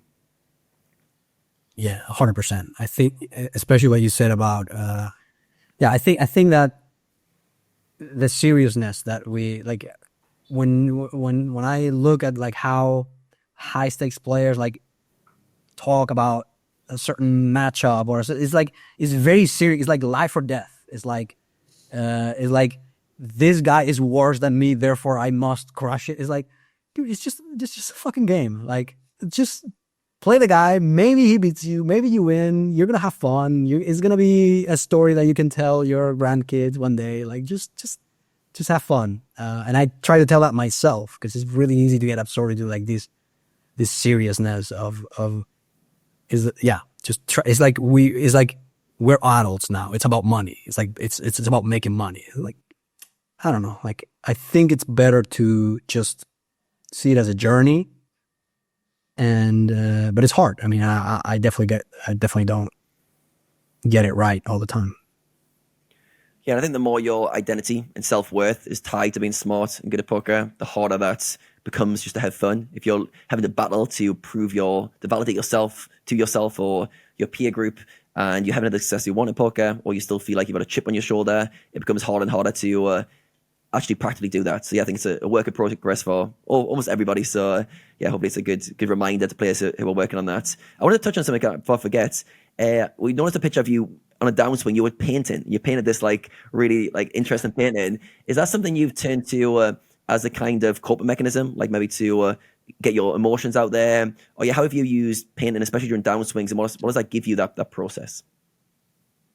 I think art in general. I've always been very artistic. Like I've always seen, like all my friends from my hometown are musicians. I played in a band with my friends. Like I've always drawn a lot. I've always painted. Painting I picked up more recently, but I think it reminds me. I think like in a way, poker is a sport. In a way, but in another way, it's not. Because you're never actually going to get like that meritocracy that is more common in sports, right? Like the best wins, right? In poker, you're not gonna get that so clear cut. So I think it's better to see it as a journey, as an experience, as like something you're doing so that when you're on your deathbed and you look back, you're like, that was a fucking blast, right? Like I try to look at it as a journey, and sometimes I forget, and I get in this seriousness, in this like hyper competitiveness and hyper like, winning and losing is the most important thing in the world. And I guess just like making art or I like going to the museum sometimes, right?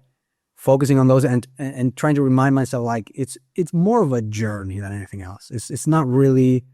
It's just. I try to look at it like it's something I'm doing so that again, like when my grandkids ask me like about my life, I'm like, I lost so much money. Is this guy? He was like I get like all those things that it's now are like getting on my nerves that I'm able to tell them as like a badge of honor, right?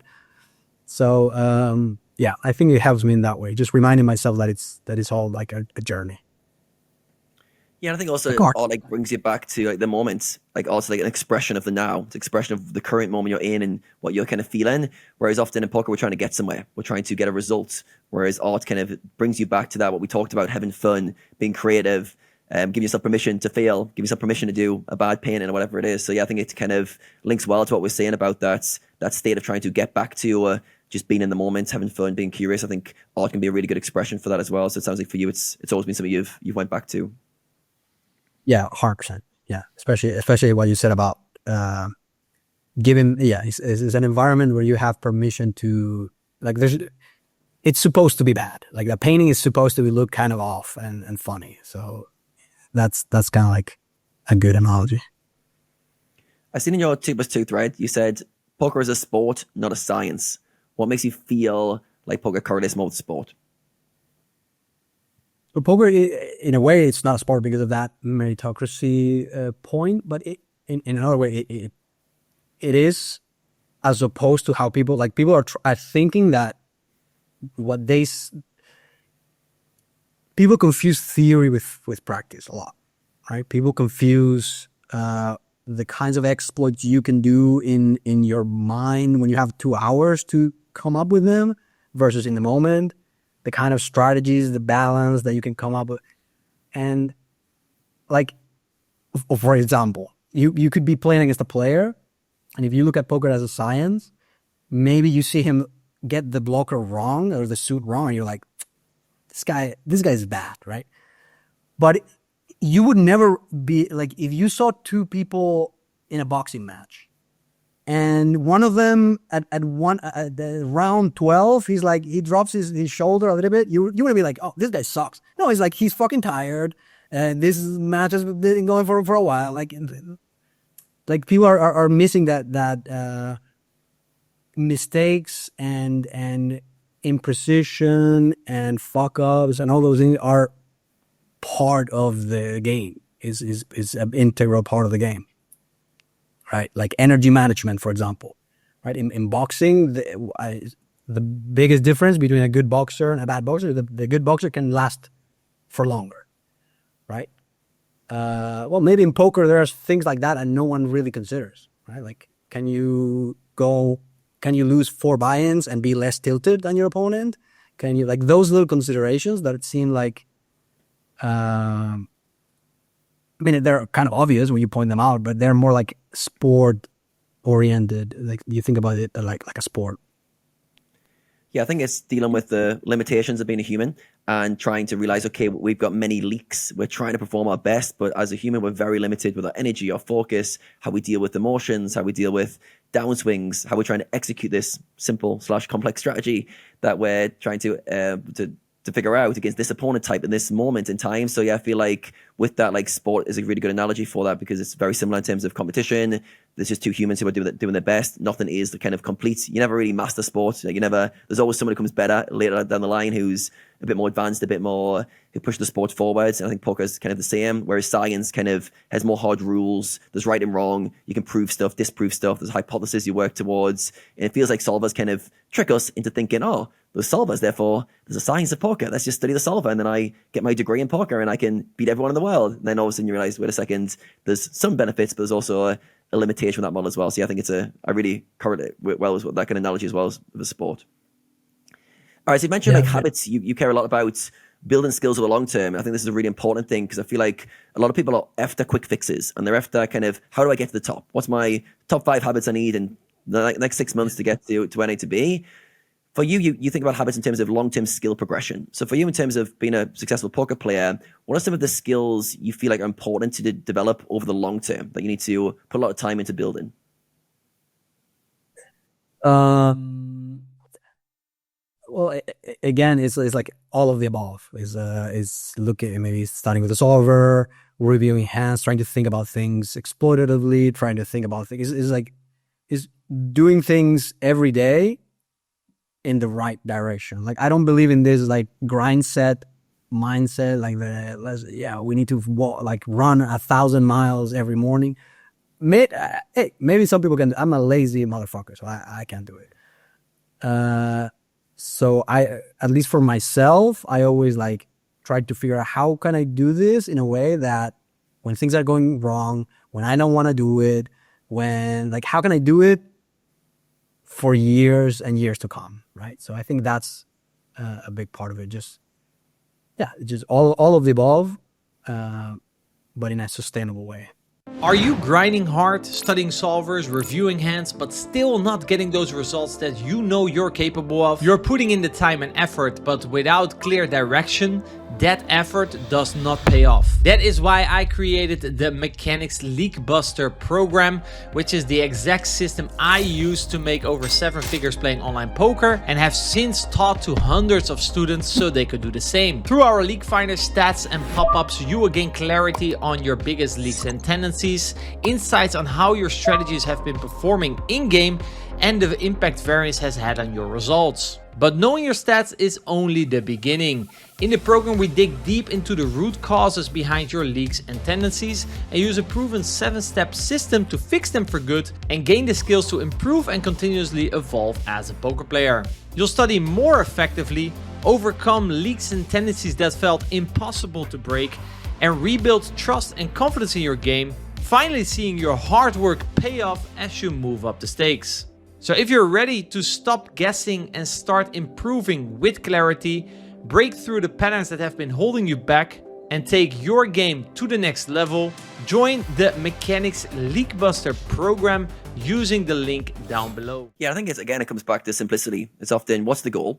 And what are the behaviors that move me towards that goal over time? And can I do those consistently? How many hours of grinding? Is it 5? Is it 8 for you? How many hours of studying? What things I need to do with my mind and body on a regular basis? And can I do them day after day after day through downswings, through upswings, and just get those kind of reps in? And I think for a lot of people, they go through periods of kind of high motivation, everything's dialed in, and then they're like low motivation and things kind of fall apart. I think the kind of key to longevity, to high performance, is dialing in those kind of non-negotiables. It's like every day you're kind of fine-tuning skills, you're doing things that move you towards your goals, at least in the direction of your goals. And sometimes that means taking a break. It means easing off a bit because you have self-awareness to realize you're burning yourself out. But yeah, I think sometimes we, again, overcomplicate. It feels like a common theme of this conversation. We overcomplicate what we think needs to happen, when in reality, there's a lot of small things just don't consistently. So for you, if you could simplify your life and look at the things that move the performance needle and move you towards your goals the most, if we could simplify that 3 or 5, maybe daily habits, what are the most important ones for you?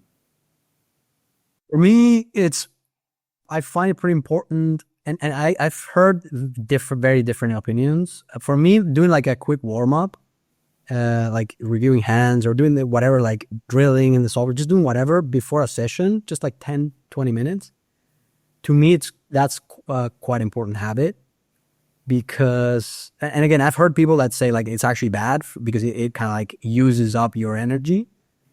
But maybe my problem is that I'm too dispersed throughout my day. Like if I'm not in poker right now, I need some time to like slowly get myself into it. So I think that's definitely part of it. Hand review is I don't think what I do is special. It's just doing, half an hour a day and doing it well. Just doing like not looking at a hand because you need to study. More like because you care, because you actually care about, you find it interesting because this is an interesting hand, what happened. So I think you need to find ways to like excite yourself about poker in general. Just trying to care about, because it is interesting. So you have to make it fun for yourself. But I would say that the important part is that it's deliberate, that it's like, that you're not doing it for the sake of it. That if it's 30 minutes, that is like 30 true minutes of true thought put into the game. Because some people say, I study 6 hours, and it's like, how many of these 6 hours are like air? Like how many is I don't believe it. I'm calling bullshit on that. Yeah, I think that's really important as well. When you're trying to like learn from what someone else is doing, it's very easy to go, oh, you do the 10, 20 minutes of drilling, you do the harness review, and you think it's like a tick a box game. Okay, I do that as well, but it's the intensity you bring, it's the curiosity you bring, it's doing it because it's moving towards your goals, and it's full engagement whilst you're there. I think a lot of people kind of miss that. They kind of simplify things to just like a checklist, when in reality it's like you've got to do this intentionally because you care, because you want to be there and give your all to it. Very different to the 6 hours of watching videos and say it's a 6 hour deep study block. So yeah, I think that's an important thing to note there as well. Rene, for you, what are some of the most important habits that you've been doing recently that help with performance? Actually, in a similar way to what Sergio actually said, if you get into a poker session, you kind of have to get your brain in the right state. So for me, I think 2 things are kind of crucial. I always do some sort of meditation or breathing before play. I just notice it calms down my brain. And like breathing exercises specifically, or for example, possibly followed up with a cold shower, I noticed that I reduce the amounts of time that I kind of choke in game. So I just feel way sharper. I don't panic. So I think that's like very crucial for me. Another thing that's very important is kind of what Sergio said, reviewing hands, but I kind of look more at hands of things that I want to see more of. So I call this kind of a highlight reel. So I have a folder with hands specifically that show like good plays that I've been making and that I want to see more of. So I kind of go over that. Let's say I have 20 hands or 20 concepts that I want to, that I really want to nail down. I go, oh yeah, that was great. That was great. That was great. And then guess what? If you look at 20 great hands of yourself, in there are things that you're like, yeah, this is good. This is what I need to do more of. And sometimes, it can be like team specific. Oh, this has been slacking, so I'll put a couple extra hands. It's not like great hero call or a great play. Like it can be easier things than that. Just remind us that this is important. Something very easy, but important to remind yourself. So yeah, and then you sit down and basically you already saw all the spots. You're like, yeah. And then you go play and you notice the situation game. Oh yeah, this is the hand that I saw. This is what I was setting out to do. And then you kind of automatically do it. I'm a very big believer that how you play is a reflection of the state you're in, and the state you're in is determined by what you did before you start playing. So, and that kind of I think aligns nicely with what Sergio said about kind of the sport element, right? And that we are humans, we have a brain. You cannot just expect to sit down and that greatness comes out. It's not a science. Yeah, I've tried the meditation thing a few times. I think it's pretty helpful. I think also, for sure, maybe I should add it to my roster. But another thing that I think helps with like this like mental stillness in game is like doing reviews of hands that are really, really tough, because it helps myself. Like when I'm in game and I face those like really tough decisions, like your brain is like this, like let's say you face like you have like exactly the hand that doesn't want to face a shove and you get shoved on, right? And the first thing your brain goes is fuck. Why this time? Can't you shove when I have the nuts, bro? Like just why did you shove now? And that's like precious time that if you get used to like reviewing hands that are really tough, you train your brain to, even if you don't learn anything about the hand, you're practicing the act of facing the really tough decision and going into like puzzle mode. Like, okay, let's figure this out. It's actually fun. It's actually fun. I actually want you to shove. I have the hand. I actually want you to shove because now I get to do my little puzzle, right? I think that also helps me a lot. Yeah, so I would then, for example, grab that hand and put that in my pre-session. And if I look at that hand is there because of how I managed to figure out this tough spot, right? So like, it's not like the hand itself, but sometimes I put in a hand just because I liked the way I came to a decision in that hand, or I liked me isolating the most important factor in that hand, Like a hand, if I would send a hand to you, you would not get the same thing from the hand that I would get, because it could remind me just, for example, a certain feeling that I had in that moment. Or for example, there could be a hand that I check back based on like a timing tell. For example, you wouldn't be able to see. You'd be like, or like why the did history you you have with the hand? player. Like you don't recall, but I recall very exactly that because of the timing I played this hand. So I have that hand in my pre-session to remind me that timing reveals something about your opponent's holding, and it's something that I should take in consideration. So stuff like that. Yeah. maybe I should do that because I have this problem very often that I forget things. Like there's things I do well, and then I spend like 1 or 2 months that I forget to do that thing that was great. So maybe that actually reminding myself of like what things I'm good at, can be like a pretty good exercise. Yeah, it just also helps with confidence building. Like you said, I was very similar in the past where I would kind of make a play and would like, yeah, of course, of course I should make this play. I think I'm a good player. So, you kind of rub it off. And that it's kind of a waste. I remember I did a session with Jared Tendler about this a long time ago. And he told me to start reinforcing and kind of build like a bank of proof that I can be confident about my game. I was like, huh. So, and for example, there's players that do this, like before the session, they look at hands, but they often look at hands that they played wrong. Like, oh, I shouldn't make this mistake anymore. I shouldn't make this mistake anymore. I shouldn't make this. Well, guess what? If you do like a highlight reel of all the things that you did wrong before you play, probably you don't feel as confident as if you would get the same situation, but a good execution, of the situation. So it's like a highlight reel or a confident bank. I think I've also heard it called in sports psychology. So yeah, definitely. I would definitely recommend trying that out. I wanted to touch on one thing that you said with Adam. I think one of the click moments for you is that when you were back to playing 50NL, you said to yourself, okay, I'm going to play 50NL, but in a way that I get the highest win rate possible. So you had a clear intention. Now, probably everyone's like, yeah, okay, I also want the highest win rate possible, but there's something almost magical about setting that clear intention, right? And being very precise. What is it practically that you changed? And I'm curious, what about that approach you still apply now, and what of it has evolved? Because I can imagine that, getting the highest win rate at 50NL, maybe getting the highest win rate at 5KNL is different, but I'm sure there's still overlap. Yeah, I think that the main overlap is the mindset. It's like like when you face a problem, your brain is always going to find solutions, but depending on how you ask the question, you're going to get different solutions. So I think how you ask the question is important. At 50NL, I mean, the reality at 50NL is that people are constantly telling you what they have. Like that's the main thing, right? And when I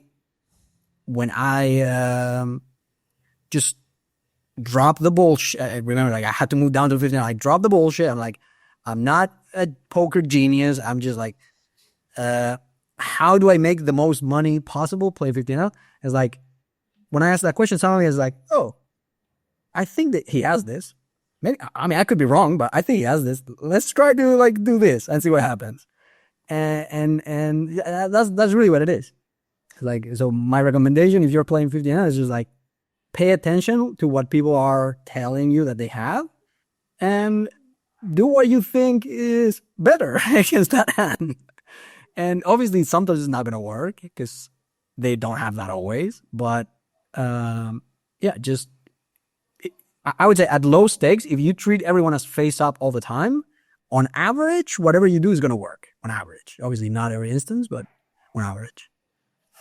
How does this at high stakes? I mean, yeah, I was going to ask, like, how does this philosophy / mindset look like applied at high stakes right now, for example, for you? Yeah, so it doesn't apply so directly. Like people are a little bit more structured. Like they've studied with solvers and they're trying to like, oh, the CBET sizing in this spot. But I guess there's subtleties, right? Like you're maybe trying to figure out, I don't know. It applies in more subtle ways. Like people can have a bit of a wrong range, not like a fully wrong range construction, but like a little bit of a wrong range construction. And then maybe you can make a play that wins a little bit more than it should. But also I think it's like when you ask the question right, instead of like, how do I play good? If you ask like, how do I make money? You come up with more creative. Like I find myself that I think most of high stakes, at least the way I approach it, is about trying to figure out other players, right? It's not so much about like doing something against everyone all the same. It's more about like trying to figure out each player.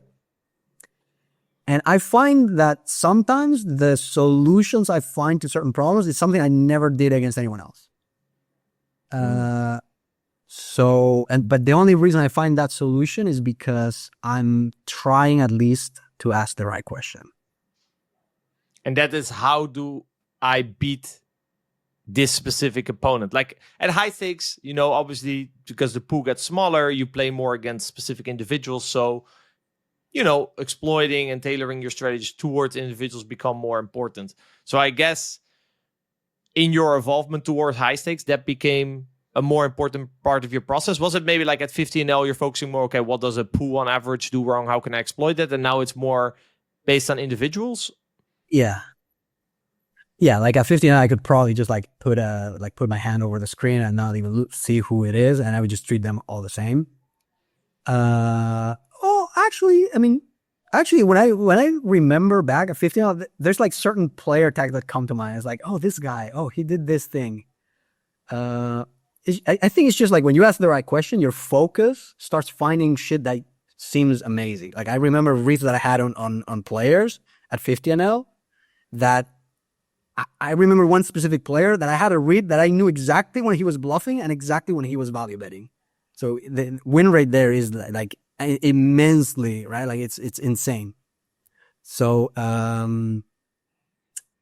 yeah, I think in terms of the sport aspect of poker, focus is such a pressure, focus is the most precious resource.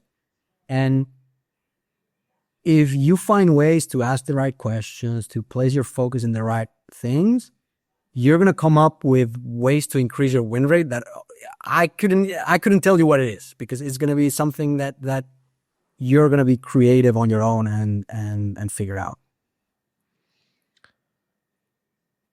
You mentioned that obviously at higher stakes, the opponents get tougher. But I think we also had a brief chat before this conversation about that we aligned that the greatest opponent is actually yourself. We often focus on in poker that, we have to beat all these opponents. How much is it about beating the opponents that you're playing against at the table compared to beating the greatest opponent, in my opinion, which is yourself? Yeah. Yeah. I think it's all related. But I think at least in terms of mental game, if anything, if it was just because of mental game, it's better to see it as a battle against yourself, because that allows you to drop your ego a little bit.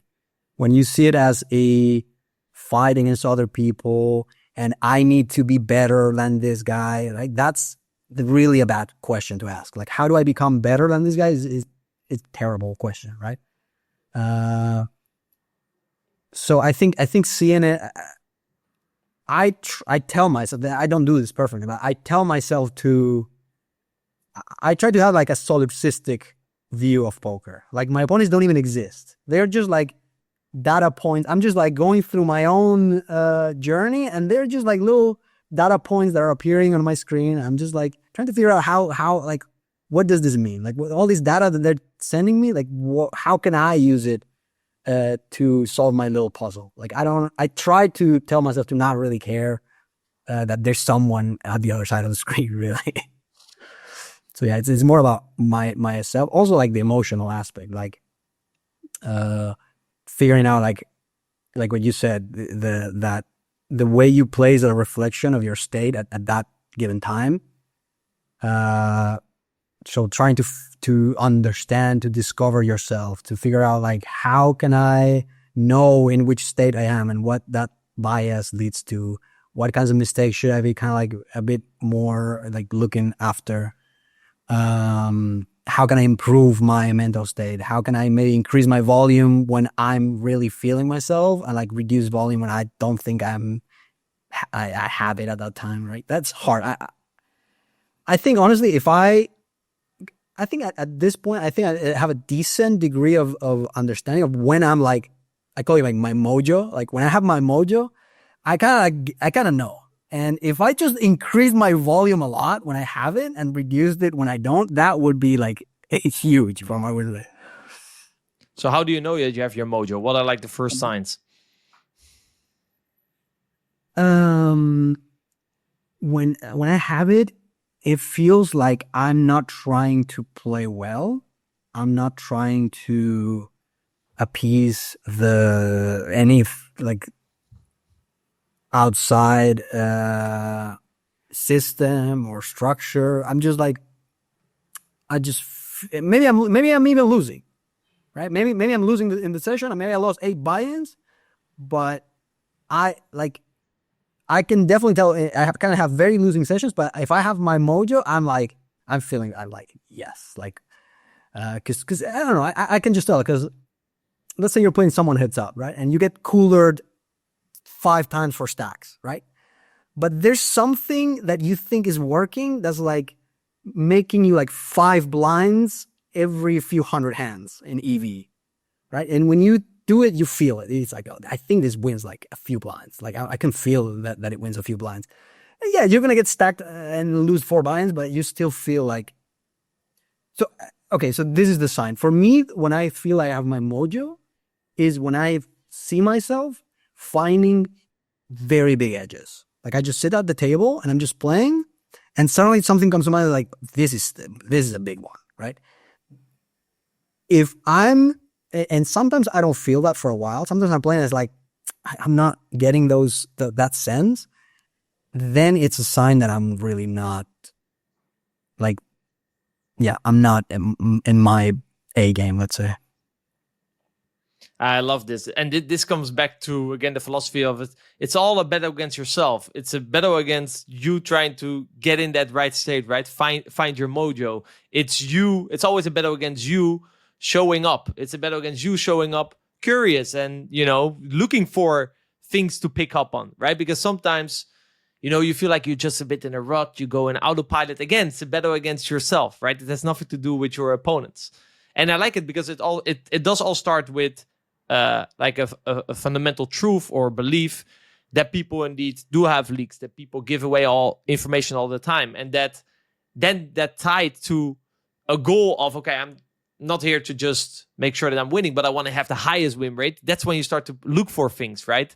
Like, oh wow, this is insane. I definitely agree with you. Like, there's nothing better in poker than to having done your homework and you just click the buttons, and even though it doesn't go your way, you see the exploits working, and you just feel the money come to you. Even though it doesn't come to you, you feel it come to you. There's a certain amount of confidence because you see it, like it works, and he doesn't notice, but and then you just feel it coming to you, and it doesn't matter that he coolers you or whatever. It's like you're in peace because right? You get your evidence from other hands. So yeah, I can very strongly relate. I saw you mentioned that you believe that there are multiple different successful ways of playing poker. Like you see this at high stakes as well, right? Different strategies can generate EV. People, have different views on different points. How has your strategy evolved over the years? And how would you describe your current approach? Yeah, I think there's basically two major approaches to poker from like a sport point of view. It's almost, I think I'm really bad at chess, but I like watching chess content, and they also have this kind of like dichotomy of like the really like sharp player that tries to create like very volatile situations, and like the really like controlled player. I think that's like the two major, like what I find at high stakes, that some players, their edge comes from like trying to like dry up the game, like making the game very dry and very like boring almost, and then trying to like outmaneuver you in that like very dry environment. And I think that the other kind of player is the opposite, where you're trying to like make something big happen. Like if things dry up, you're gonna lose, right? Like I think I'm more of this type of player. If things get boring, maybe I don't lose, but I feel less comfort. I guess I'm just a chaotic person. I guess I'm a chaotic person. I feel more comfortable when things are kind of getting out of hand, right? I like it when I'm doing something and the other guy knows that, and he's trying, and everything is like is going insane. It's kind of like that environment. So I think it's a personality type. I think it's how comfortable you are with chaos and or structure, I guess. What is the most chaotic strategy you've experimented with? It's almost like I don't even try to do it. It just comes out naturally. Like I think you give me a strategy or a data point, and my way of addressing it is it leads to absurd situations. Whereas other people maybe, like for example, some players would say like you need to make sure that your exploits are hidden, right? So that the opponent doesn't ever realize. But I think that at a certain level, people realize anyway. Like even if you make your exploit like small, it becomes kind of obvious quite fast. So I don't know. Maybe players who play against me could probably agree with this, that when I'm doing something, it's kind of like it goes crazy quite easily. And it's not necessarily that I'm hyper aggressive, because I'm not. Like I'm more of a blue line guy, but I guess it's more like the willingness that I have to go into like a really weird, like into the street poker, basically, straights. So you kind of back yourself if you feel like you have a good read. You're willing to go quite outside of the box in order to follow that read. You know, there's guys that are like, they feel like they have something and they go 1 pip too wide, or but you're like, no, okay, this is my read, all in or nothing. Yeah, or also like the level of confidence that you need to make an adjustment, right? If I kind of feel like maybe this is good, then I'm probably gonna do it. Whereas other players are maybe waiting for like, let's make sure that this is good before, because this is like, if I do it and it's wrong, like the solver is like, daddy solver is gonna wag his finger at me. So I'm more like, look, I don't know if this is good, but I feel like it. Let's just fuck it. Let's try it. I can relate that. Actually, I feel like I've evolved in this area. In the past, that same feeling would come up, but I don't feel like I was confident enough. I would then mark the spot, always take the passive route, so I would not follow my read, and I would review it afterwards. Nowadays, I feel like I'm kind of the same as you. When I feel like it's good at the moment, I'm like, fuck it, let's just do it, and we will evaluate after. So I feel like my confidence in my own reads has increased, that I'm now able to just pull the trigger. Whereas in the past, I would recognize the same situation, but I would not pull the trigger. I needed more evidence in a way, right? Yeah. I think part of it is like increasing your confidence, but also part of it is like reducing like the threshold of like you don't need to be like so confident. Like I don't think I'm a very confident person. I'm just like willing to fuck it out, right? I'm just willing to if this is bad, well, it's bad. I don't know. Yeah, it comes two ways. In order to make the play, obviously you need a certain amount of confidence and you need to do the work, right, to establish the read. But there's always this kind of uncomfortability and willingness to be wrong, that you cannot only study and try to feel as confident in order to, at some point you have to just accept that by doing this you're also going to be wrong sometimes. And I feel like that's kind of the moment where it clicked for me. It's like I'm every time trying to build confidence with this study, with strategy, blah blah, but I also need to take a leap of faith and just trust myself, and then if it backfires, that's okay. So that I feel like for me was kind of from a mental game perspective, kind of the final step that I had to take. I don't know if you can relate, or if you never had any issues on that side. No, I definitely, like, as I said, when I started playing poker, I had it in me to like just through playing other games, like I had it in me to just like figure it out on my own, but I was stopping myself, right? I was for sure like, there's no way it's this easy, right? There's no way this works. Like this is too basic, right? That's why I liked telling myself like poker is simple. It's so like when I come up with this objection, like, no, this is too simple. It's like, okay, yes, then that's the right answer. So yeah, it definitely is also something that has come with time, but it could have come earlier if I just didn't believe, when other people were like rambling about solver shit, if I just didn't believe them, then I would probably have gotten there faster. When you started to play the higher stakes, how did you notice the players played different, and how did you go about adjusting to that? Like, how smooth did that transition towards high stakes go for you? I think every time I move up, I have problems, and it's because I think unconsciously, even if I don't realize, I think that it's going to be different, and I think that there's a qualitative difference in like that the players, like I feel insecure that somehow the way I think is not going to work. The things I come up with, my process, my approach is not going to work. And so I always have trouble with that. I would say that in general at high stakes, it's just people. It's just humans doing human stuff, but their intuition and their unconscious ability to get a lot of small things right is going to be much higher. And also, the experience is very apparent.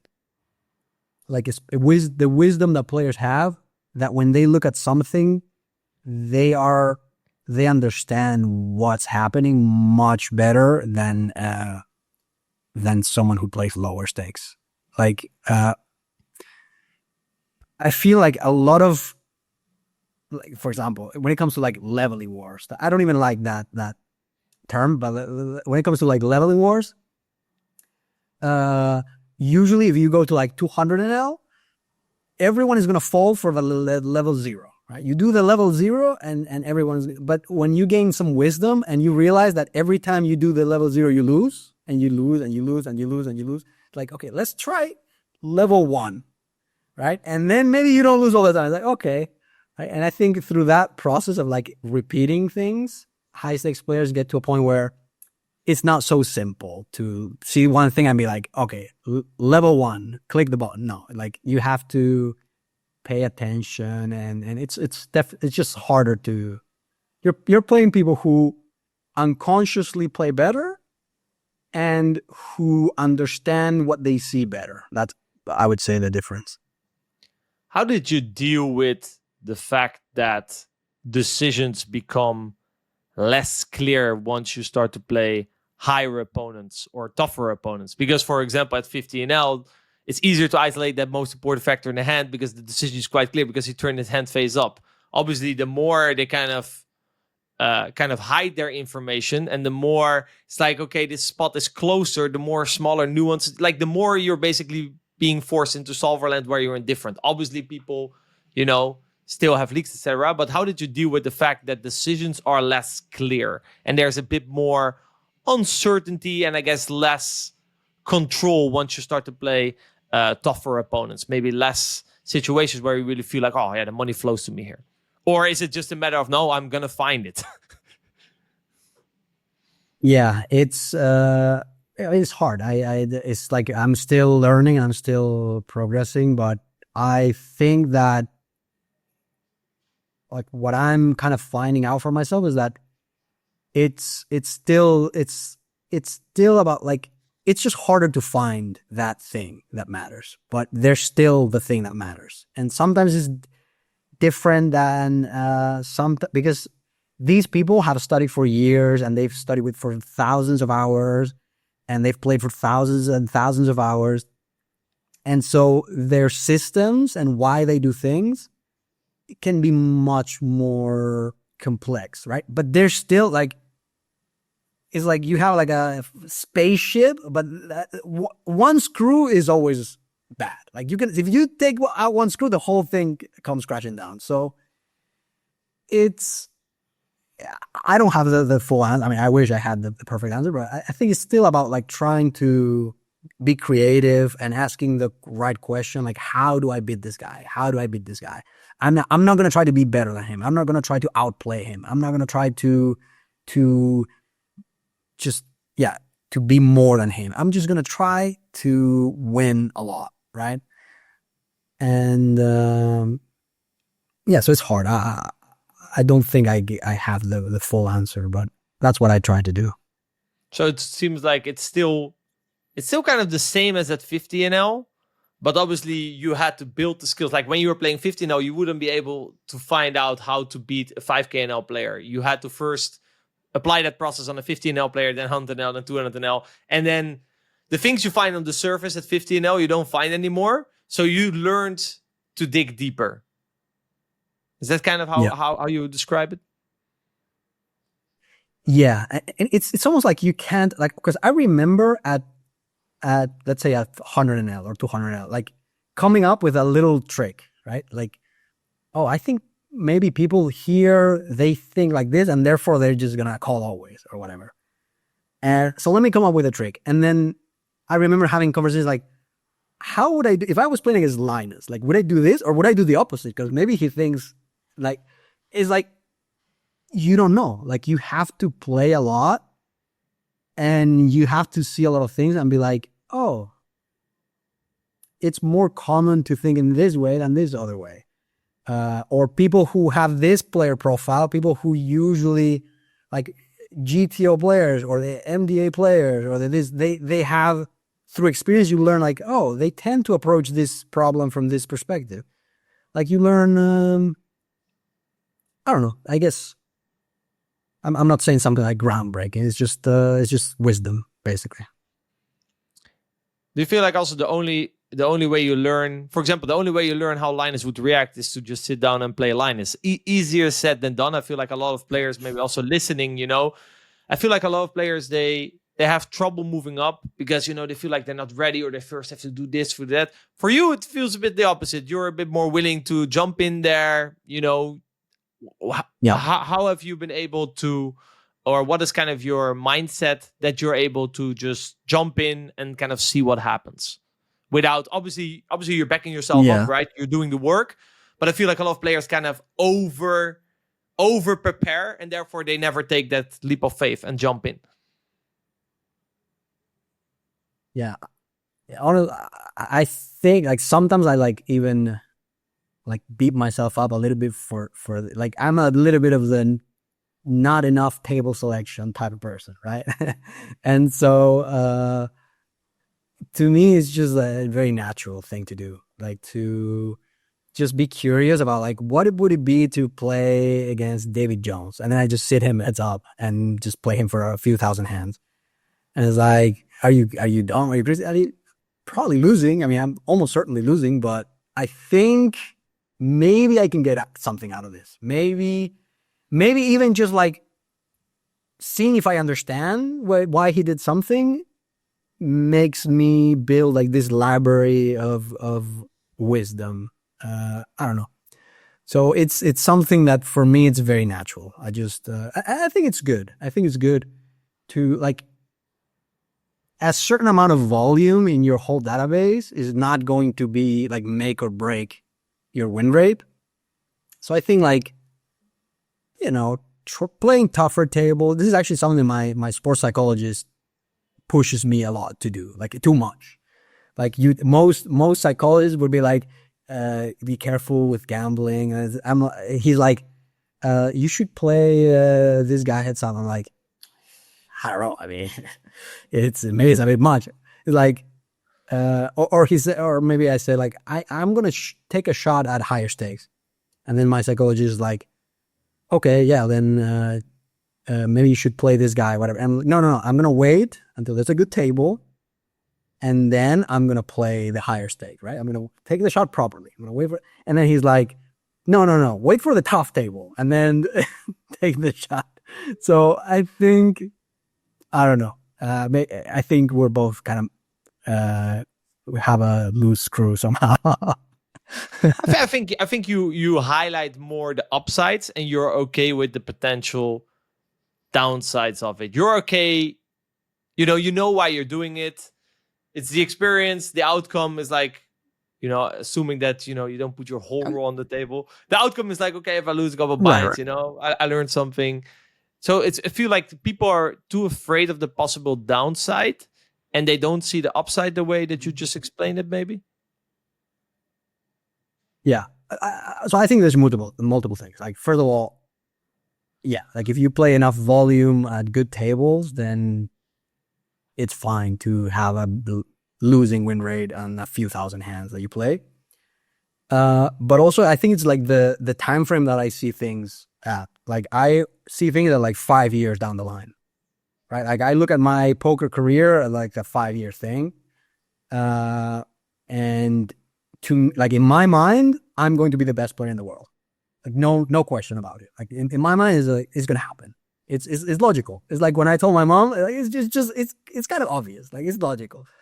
So just going through like a down, like every time I think about like a downswing that I had last year, I don't look at them with like despair or like, oh, this was so bad. I just like, that was such a good learning experience, right? Like playing these players, right? Like that was it helped me so much, right? And so because I have this time frame where my bankroll, it's a bit kind of like a maniac way of thinking, but like maybe my bankroll doesn't mean so much because in 5 years I'm going to be the best in the world, so who cares what my bankroll is now? Yeah, I think it's also like the time frame that I see things at. Yeah, that makes a lot of sense. I mean, if you have full belief that you're gonna make it, then what does it matter if you take a shot and it doesn't work out, because you know in the end it's gonna work out. Exactly.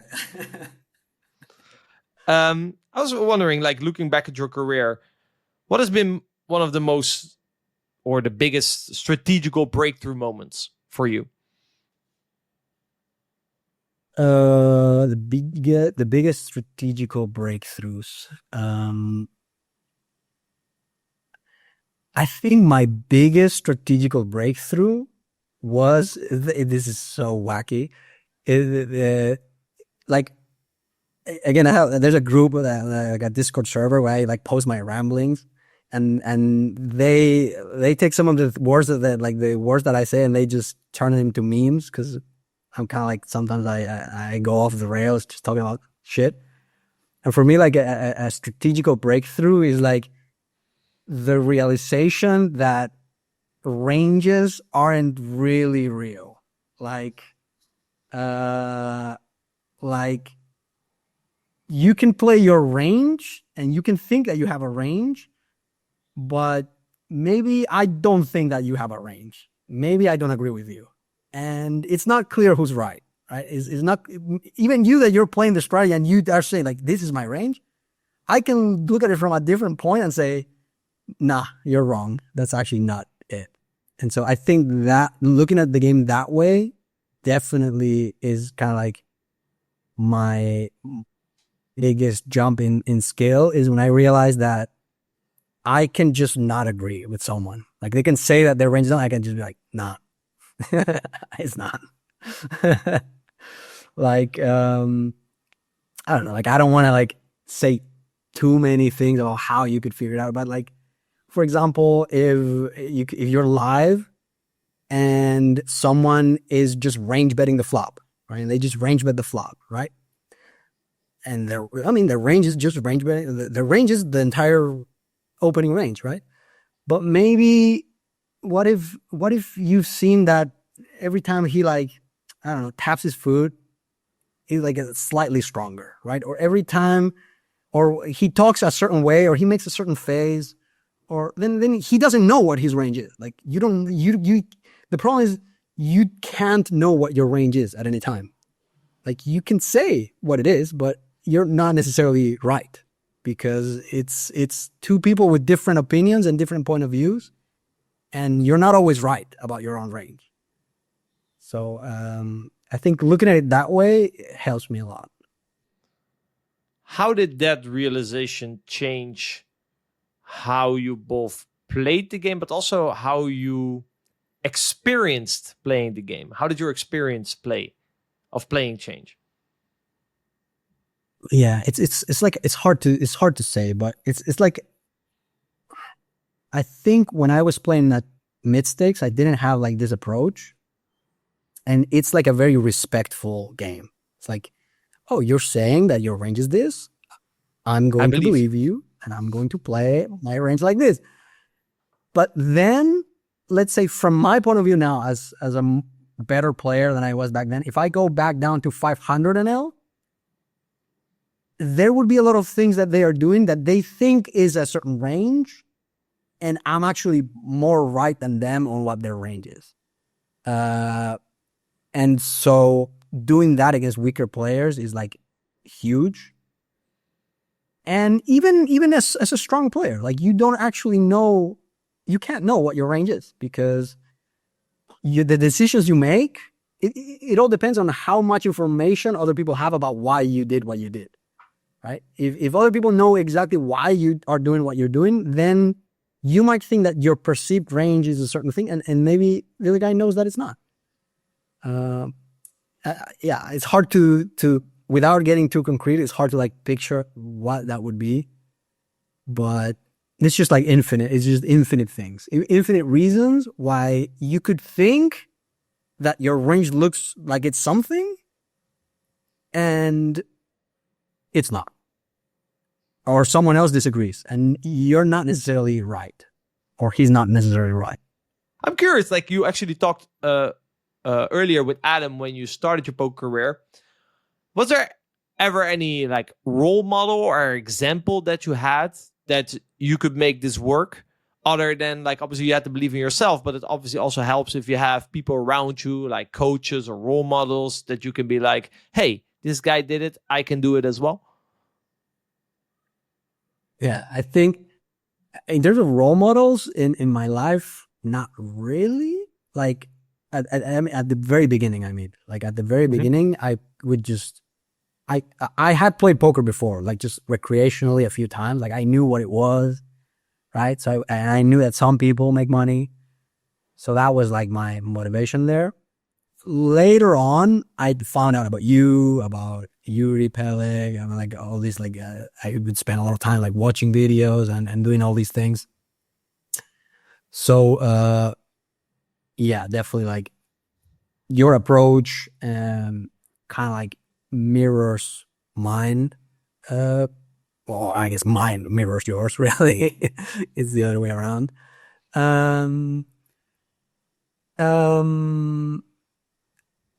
Also, I've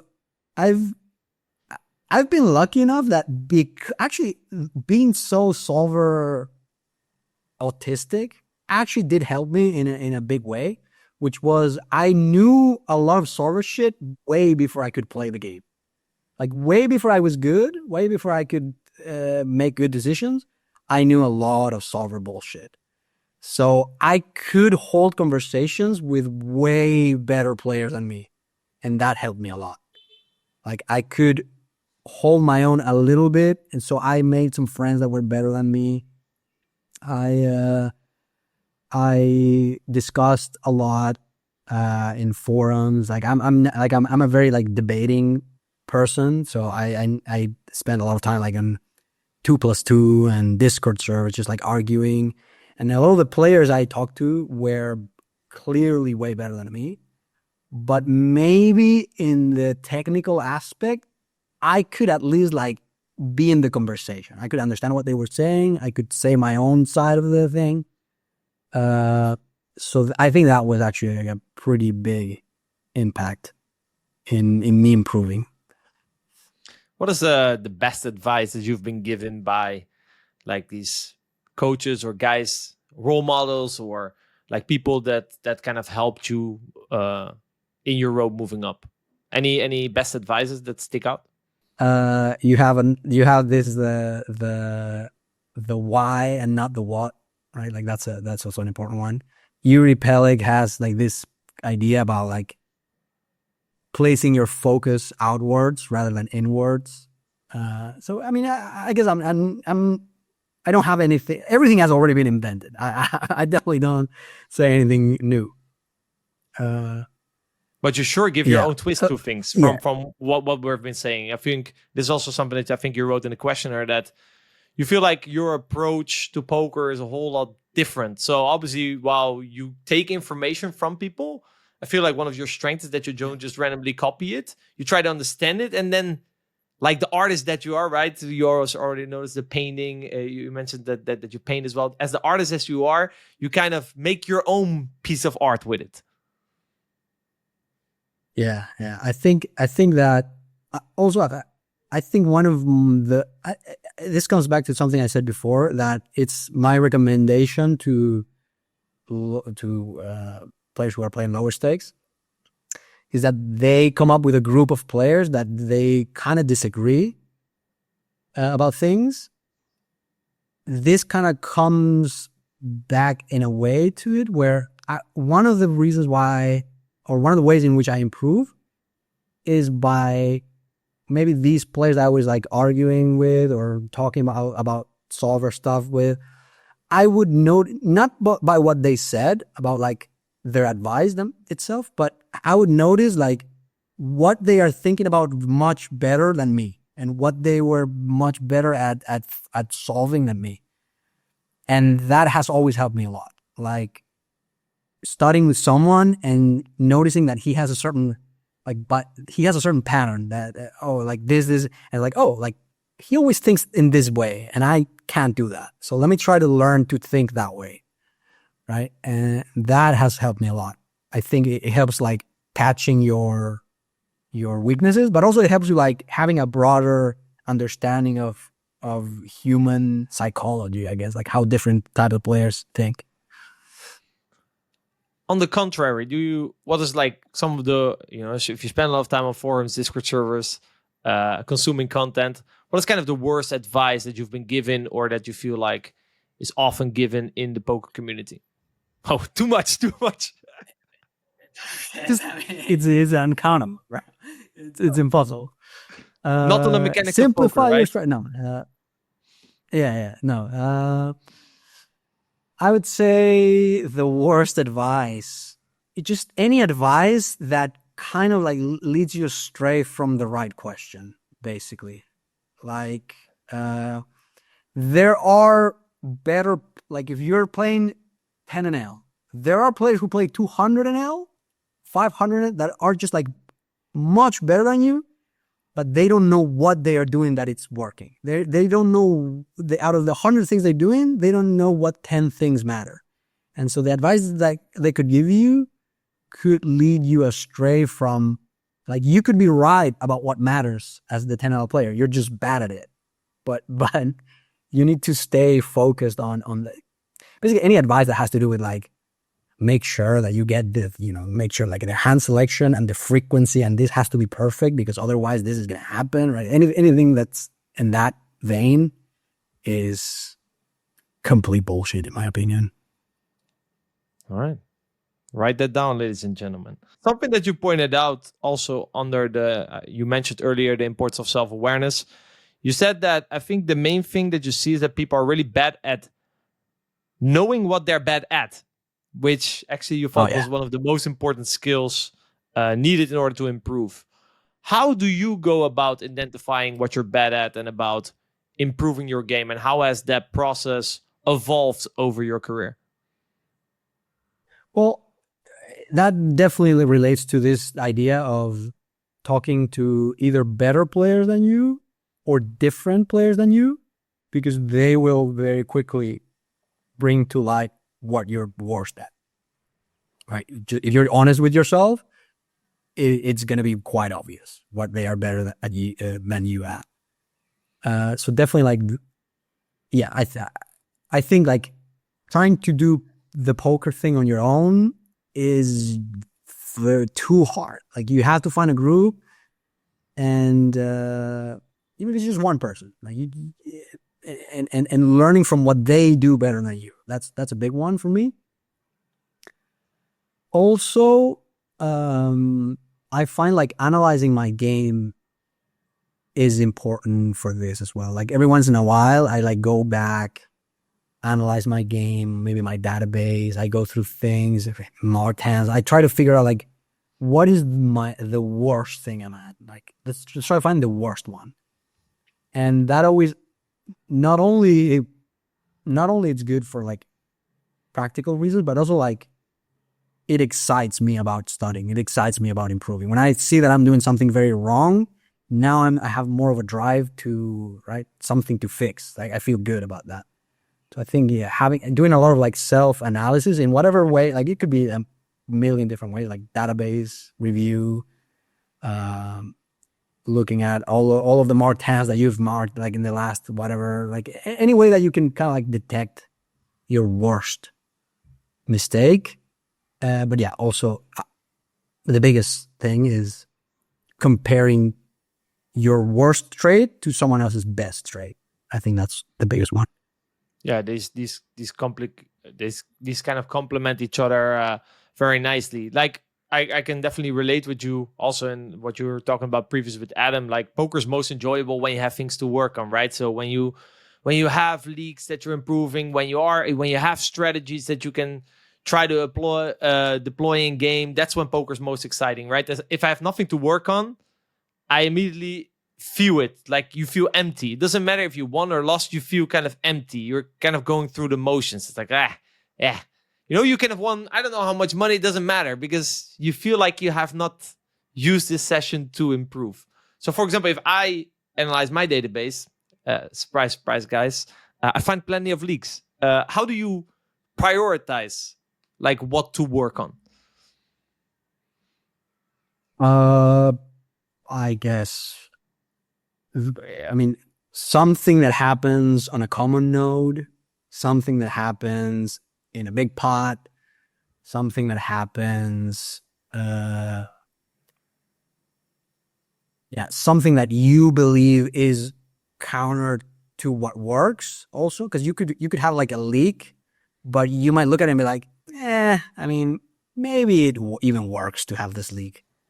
So focusing on things that you don't believe work at all, probably the opposite. And just again, big situations, common situations. I know you mentioned a couple of times already, right? You do a lot of coaching as well. You mentioned database reviews. Obviously, data, it reviews a lot of information, and it's very helpful if players want to improve their game. You can basically identify what your leaks are. But in your opinion, what does data not tell you about a player? So let's say, for example, I sent you over my data. Can you still be surprised? No. Or are there still things that you cannot find in the data? There's a lot of things that you cannot see. So you have to like pair the data with like ideas. Right? So for example, if I'm looking at someone else's database and I look at a leak, I usually ask him questions. Like, what do you do with this hand in this spot?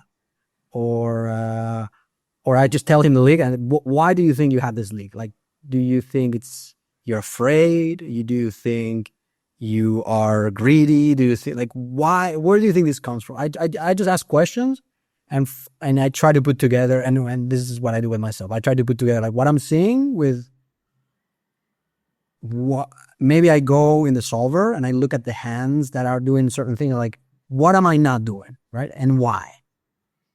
So I guess that's it's important to again the why, like you say, the it's not the what, it's the why, because you could have if you have an imbalance, but every hand you're playing is like reasonable, and you're actually doing something that works, is much different than if you have an imbalance because actually individual hands you're playing wrong, like that's much worse, or that you're doing something that is like counter to what is common sense.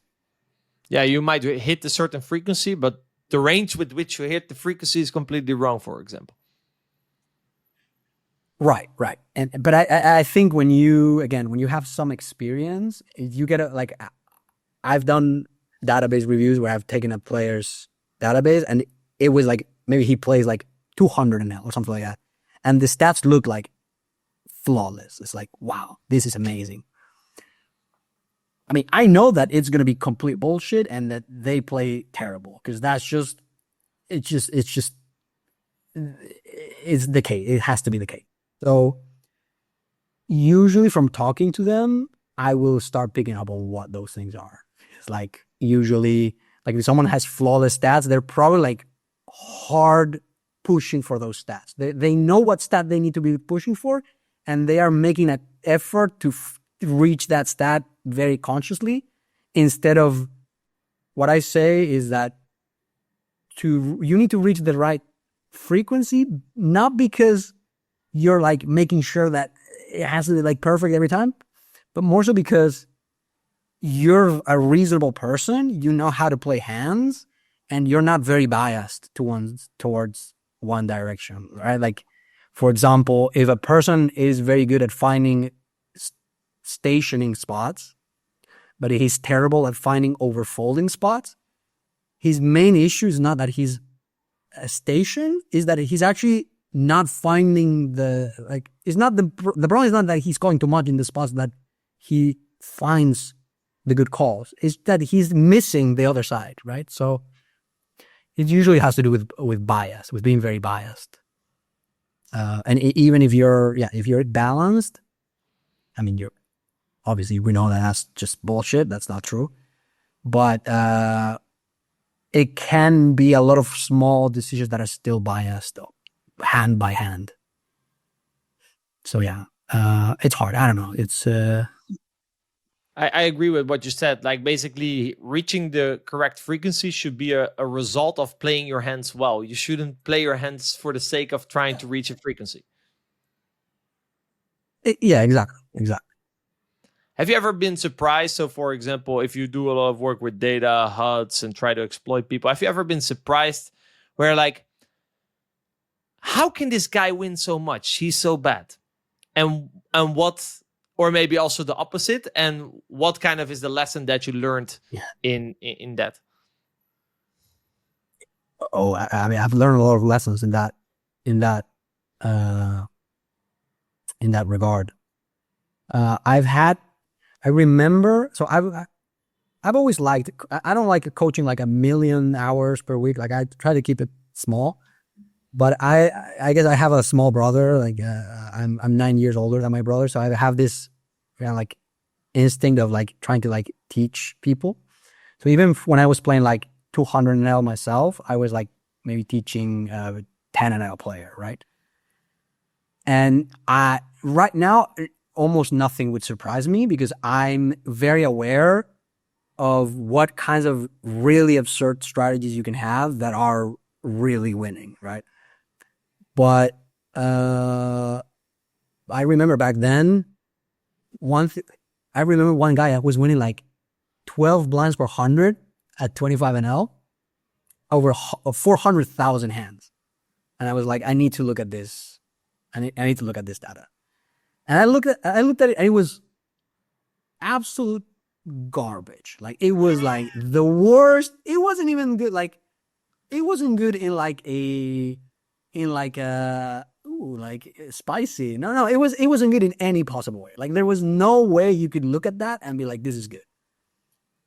But talking to him, he told me like, yeah, I just wait for a table with 2 fish. It was that simple. He just waited for a table with 2 fish. And that's when I had my real, like, fuck, maybe I should sail so like a little bit better. Because that was like insane win rate. And he was just like very hard table selecting at 25 NL. So of course.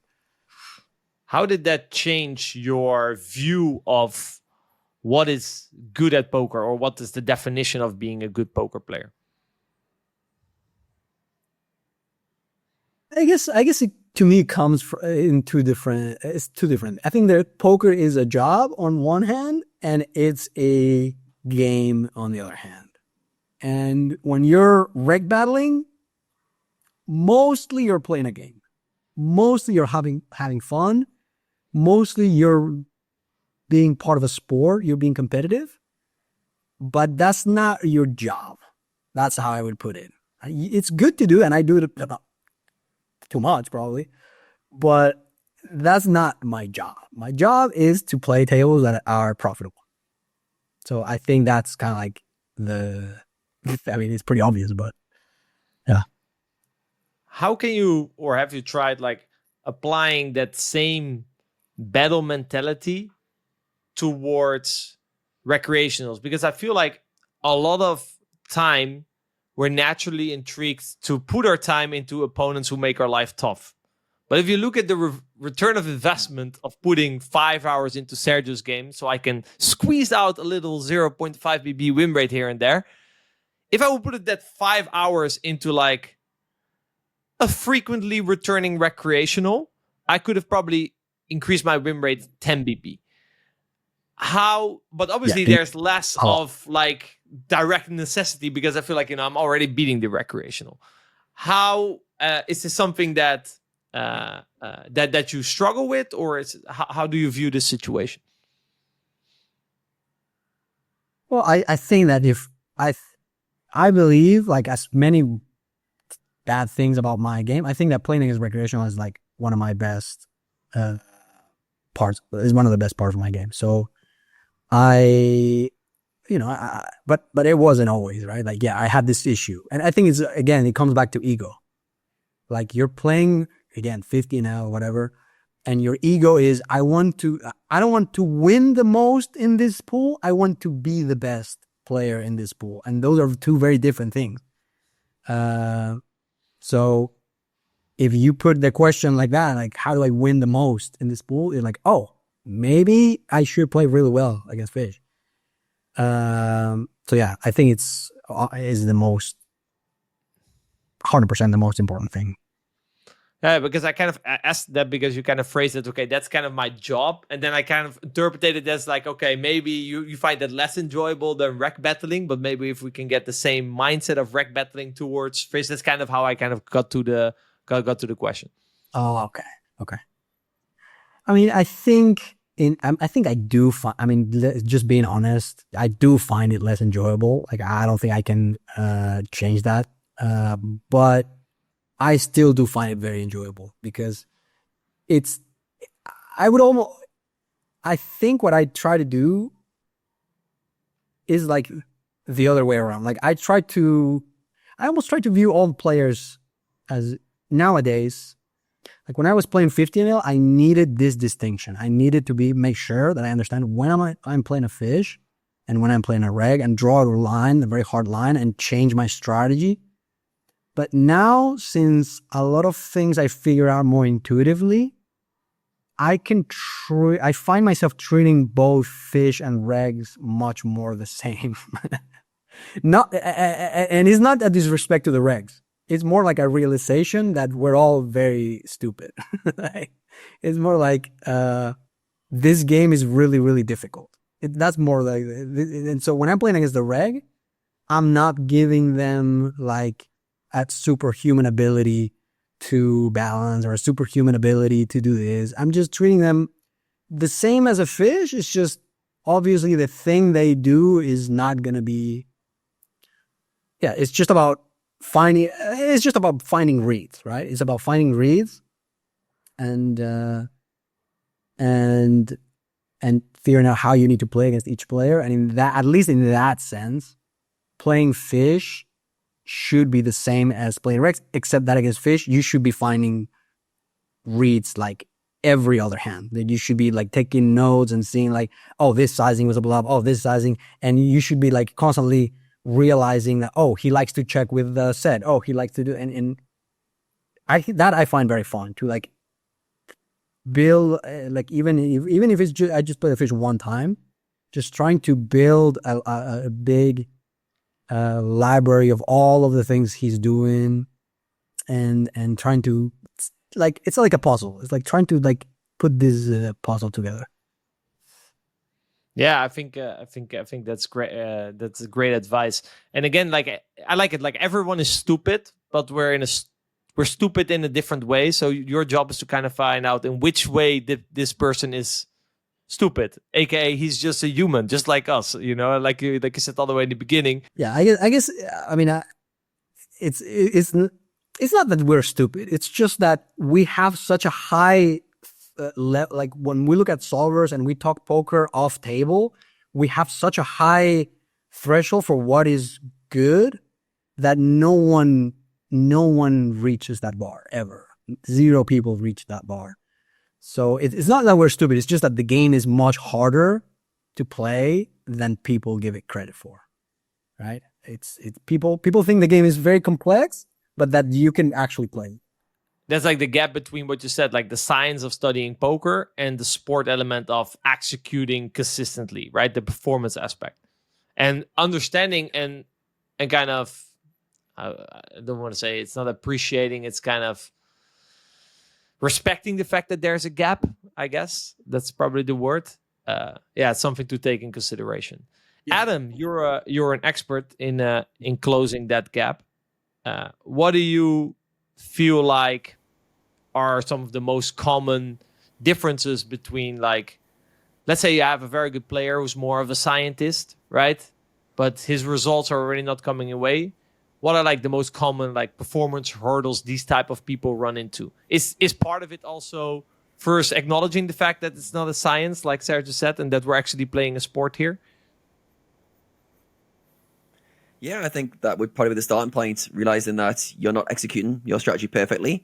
And then it's in which ways are you struggling to execute your strategy? And generally, it kind of falls into two camps. It's either mindset problems, which fall in the camp of emotions, self-awareness, resilience, perspective skills that you haven't learned. Then there's more performance skills like focus, like presence, like energy optimization, stress mastery, which are kind of different skills. And the high stakes guys generally solve the mindset problems quickly and they go into the optimization camp and they're trying to squeeze edge. Whereas players who get stuck in the scientific mode often have got biases, mindset problems that are continue to hold them back. And the problem they fall into is they don't realize the tendencies that they think are kind of strategy leaks are coming from mindset leaks over and over. They don't realize, as I said earlier, that your state is impacting your strategy. They don't realize that this bias, they're overcalling a spot is coming from a mindset leak that they could address and work on. They don't realize that the emotions they're experiencing are causing them to feel like they want to call in a spot that is causing a consistent trend. So yeah, I think the scientist should turn the lens on themselves and they should internally go, where are my tendencies?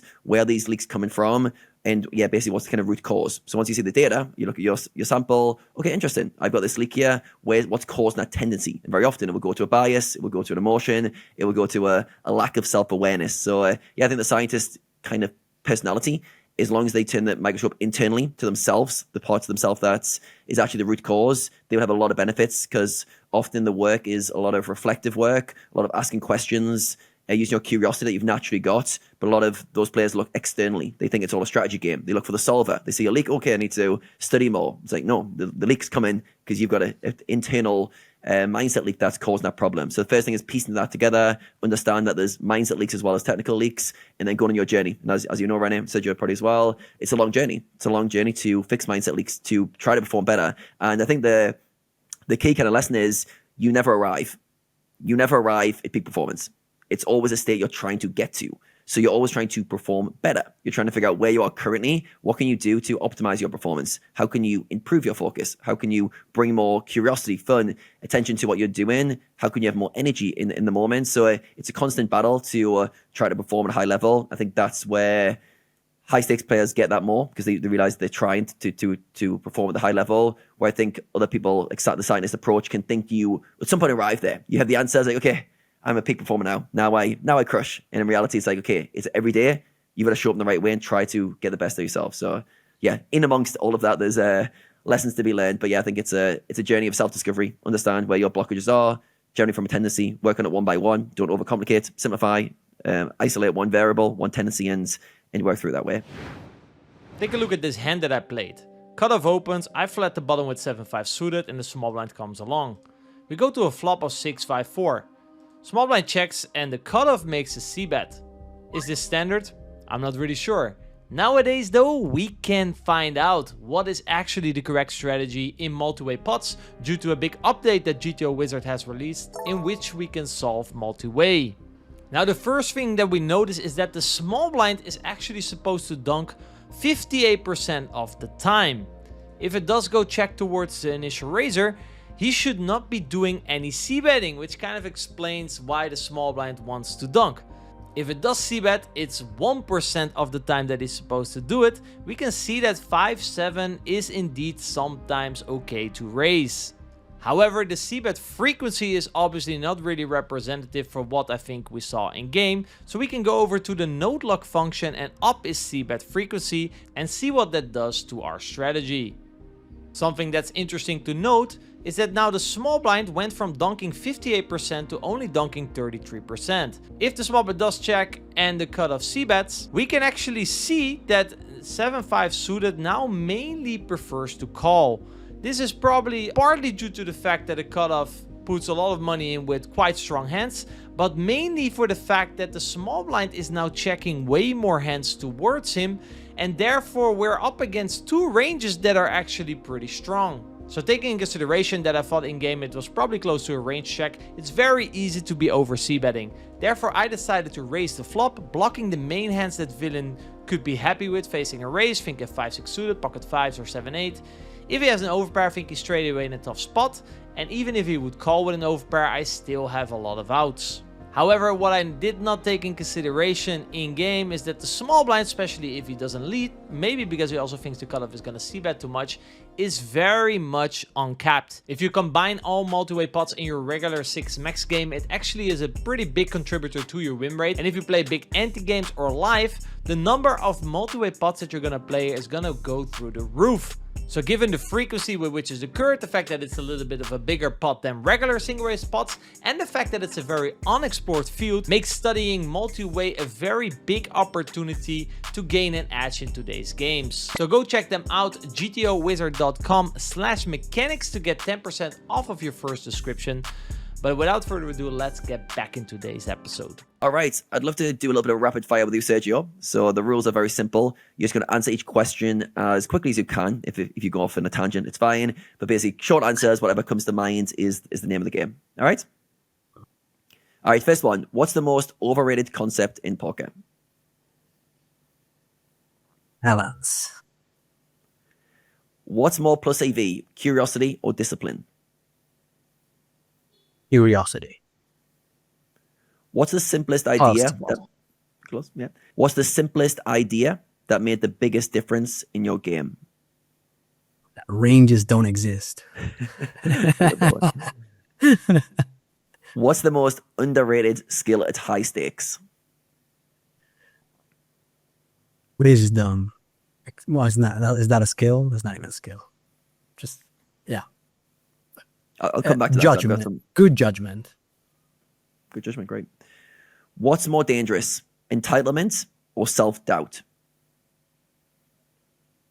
The entitlement is more dangerous. Self-doubt is, to some degree, a bit of it is good. I feel like self-doubt's more, you haven't struggled with that as much because of your high belief system, whereas entitlement you run into more frequently. I think it's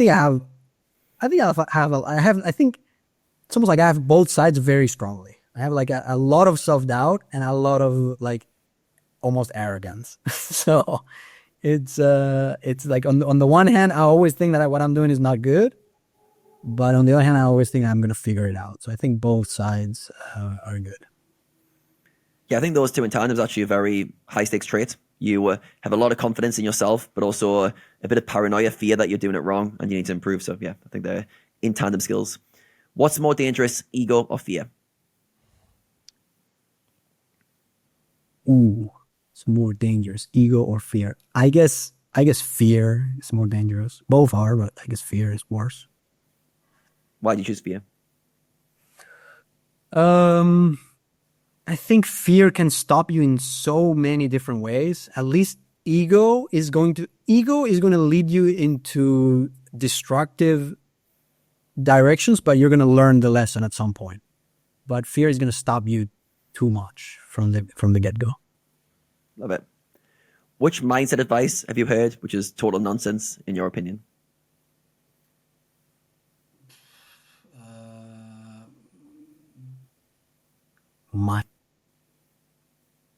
I don't know. I think mindset advice tends to be pretty common sense. It's just that you need to hear it a bunch of times until you do it. So I can't think of like a really bad mental advice. One emotion that still gets in the way of the tables. Any emotion you still experience often?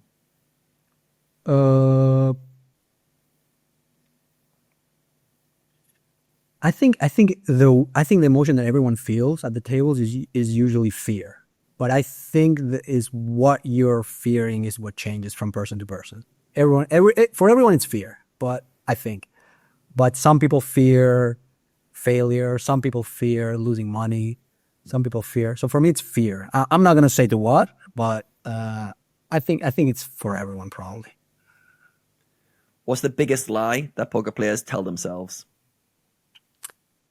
That they can play the same way they can think in a controlled environment. They think they've got a range, but they don't. What's your favorite non-poker book that has improved your game?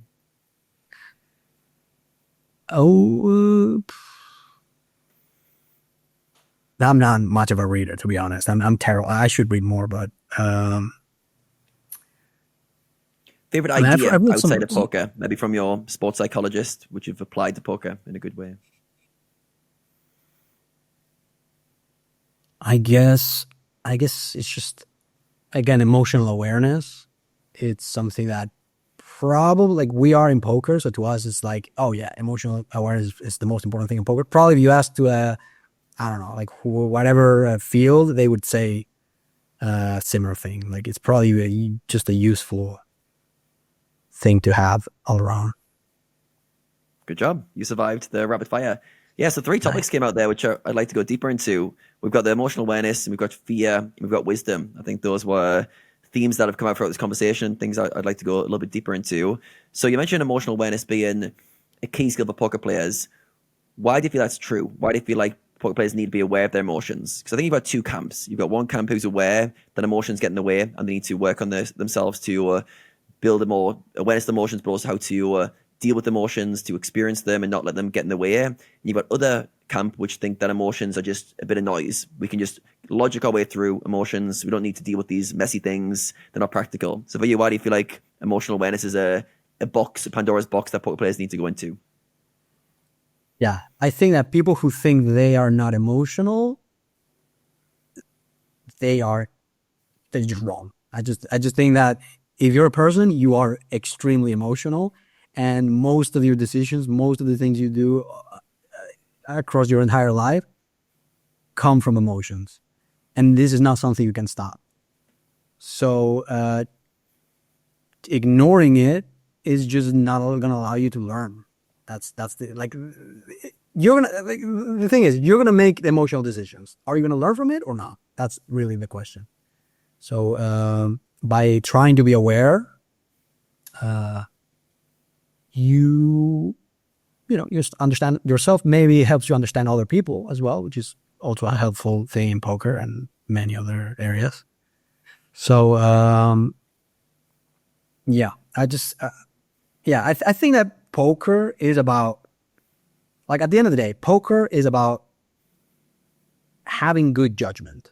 Like, you're facing it's like being a judge in a court of law, right? You're facing like a guy who, is he a criminal? Is he guilty or is he innocent, right? And you have to make a judgment. And I'm sure that it must be really hard emotionally to be a judge, right? Because you're facing all these like tough situations where you maybe like hate the person or love the person, or right? And so here's is the same. Like, you have to figure out, like, do I dislike this guy, or am I getting annoyed at this thing that he's doing, or you need to understand those things, because if you don't, you're gonna make very bad plays, basically. Yeah, I mean, that's basically it.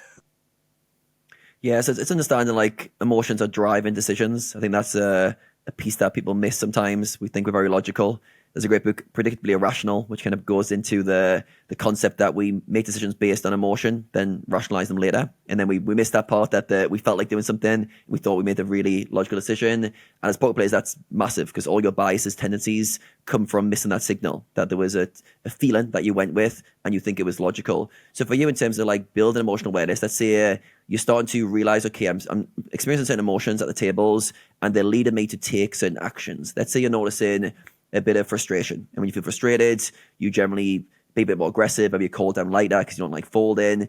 How do you start to work with that? Because I think a lot of players might dip their toes into the waters of emotional awareness and they go, well, I know I feel this and I know I act this way, but it's just very hard for me to navigate that. For you, how have you been able to go from emotional awareness to actually practically helping to work with emotions? So I think that for me at least, and when what I observe from other players, I don't think it ever like disappears. I think the game at every level is probably about emotions. So I don't think it ever disappears. But to me, I don't think I've done something like actively but I just try to notice. And I think that in general, when we notice things, they are some like our subconscious, we're going to start working on those things without realizing. So I guess just taking note of being open, right, about things. I think, yeah, like when I'm frustrated about that, like there's two different schools of thought. Like you can't talk about bad beats or downswing. You can't talk about those things. That's just like a no-no, right? Because if you do it, you're a bitch and you're a complainer, right? I'm more of the thought that you are a bitch if you're like you're like, why me? Why this happened? Like that's being a bitch. But if you're just complaining and you're like, dude, this fucking sucks. Like this is insane. Like, well, what the fuck has happened? Like, if you're just venting, just being open about how you're feeling about things is, I think, is good in general. But but it's a very narrow line between that and being a little bitch. I don't know where the line is, but it's a very thin line. Yeah, I think it's how much it paints you as the victim and how much it just Exactly. says the situation and acknowledges this sucks. If that's done in like a short time frame and just acknowledges reality, I don't like this, I lost this pot, I'm on a downswing, this is not a nice feeling. I think that's very almost like courageous and vulnerable to share that side. But as you said, you can very quickly get into whining and complaining, and you can definitely tell the difference in the tonality when someone's just like whining about a hand, a bad beat, and they almost want a bit of pity. They want you to feel sorry for themselves. Where the other person might just be going, look, I'm just getting rid of this feeling. I'm just like having an outlet for this feeling. Then I think the challenge players face is not turning that into a narrative. All right. One of the challenges I feel players fall into is when they're on a downswing, what they do is they look at their graph and they look at the highest point and then they look at the lowest point and they go, over the last 8 weeks, I've been on this downswing. And then every time you speak to them, like, oh yeah, I've been in a downswing for 8 weeks. But 9 weeks my downswings lasted. And they're telling the story around the high point to the low point, and they're now enforcing that they're on a downswing. And that makes them feel like things aren't fair. All of a sudden they feel unjust around that. So I think there's a very big difference between venting in the short term, great release of energy, great way to get some people to listen to you, to go, you're not alone on this journey, get some support if it's in a good group, and then like turn that to a narrative of I'm the guy on the downswing, feel sorry for me, and then all of a sudden it comes into this thing. So it's a careful line you've got to tread there. Yeah, interesting. Yeah, interesting you mentioned about awareness as well, because I think this is a key point I've observed as well with myself and clients. When you become aware of stuff, it often fixes the problem itself. I say not 100%, but there's an element of you understand something better. That awareness itself opens up other opportunities. And if you look at a lot of biases, like if you study every cognitive bias, you will see a lot of them common in yourself. And you'll get a point, you're like, oh, this one really sort of applies to me. And the bias doesn't go away. The bias still stays there, but because you're aware of it, it's no longer a blind spot. That awareness creates new options, new opportunities. So you can go, oh, I have a bias to do this in this spot. Interesting, I'm aware of that now. Oh, here I am in this spot. Still feel the same. Still feel like doing the same thing. But now I'm aware that my bias normally takes me that way. Okay, awesome. You create a little bit of space with that awareness to do something else. Now, the more reflective you are, the more you look at your decisions and kind of critique them, the more opportunities you've got to change them. But yeah, I think to anyone who's just thinking about where do I start with this, just build a repertoire of awareness. Understand yourself. Build self-awareness, emotional awareness. What to do next becomes your life's work. But just if you don't do nothing, just build loads and loads of awareness so you know exactly who you are and you get accurate kind of representation of tendencies. I think that's a good starting point. Yep. 100%. All right, other things I want to touch on is fear. So you mentioned everyone's kind of biggest obstacle is fear. Why do you feel like fear is such a challenge, specifically for poker players? And what are some of the ways fear holds you back? So I think like when we're making decisions in poker, we're like weighting two sides and we're trying to to feel out like which one weighs more, right? But the moment you fear something, one of those sides is gonna have more, like a little bit of an extra weight, right? And all of your decisions are gonna become slightly biased, not towards money, but away from something else that has nothing to do with. It could be losing money in the short term. It could be looking stupid, right? So like a loss of status. It could be a loss of. It could be like almost like self-hate, like fear of like looking later at the solver and like hating yourself for it, like the punishment that you're going to receive from yourself. It could be, I don't know, it could be all sorts of things, but it's basically like running away from something is going to bias all your decisions. So you need to try to know what you're afraid of so that you don't run away from that in every little decision. Let's say you've spotted a fear. Let's say it's a fear of making mistakes. I think that's quite a common one. This fear of failure, fear of losing, fear of looking stupid. But fear of mistakes, and especially how it makes you feel, is a common one. So let's say someone's noticed that and they can see they're running away from it a bit. Maybe they're starting to rely on solvers a lot to kind of make them feel better about their decisions. How do you tackle a fear in your life when you've spotted a fear? How do you go, right, I can see myself trying to move away from this. How do I practically move towards it? Yeah, it is very hard for me. Like I find that the times where I end up stopping running away from my fears is when they become so real that there's nowhere to run, right? Like that. I wish I could learn a better way, but usually I just have to be learning the same lesson, which is like, I'm afraid of something, I'm afraid of something, I'm afraid of something. And then that thing that I'm afraid the most of happens big time. And then it's like, no, I'm not afraid because it happened. I'm here, right? So like for example, a downswing or whatever, right? Like having if you're afraid of going on a downswing, right?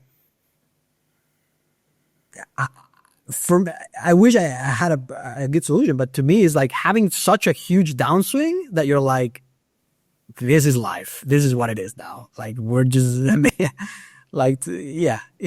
I guess it like getting over the fear comes from acceptance of the reality that it's not just a fear; it's actually going to happen. Like that, I think that helps. Acknowledging that is not just an abstract, like it's there, like it will happen. Yeah, and I think it's coming to that realization that you need to confront the fear. I think often fear is like hiding the shadows. Fear is like a big bluff. The fear is just like, if this happens, you're ruined. And you're like, oh no, if it happens, I'm ruined.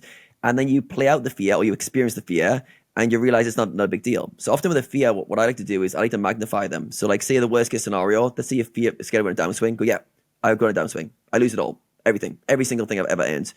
And you sit with that feeling, what comes up, and you realize, oh shit, I don't want to confront this fear. This is horrible stuff. And you realize very quickly you're scared of the worst case scenario because the story you've created about that, like a narrative that exists with that. So you go into that narrative and you go, okay, worst case scenario. Now what?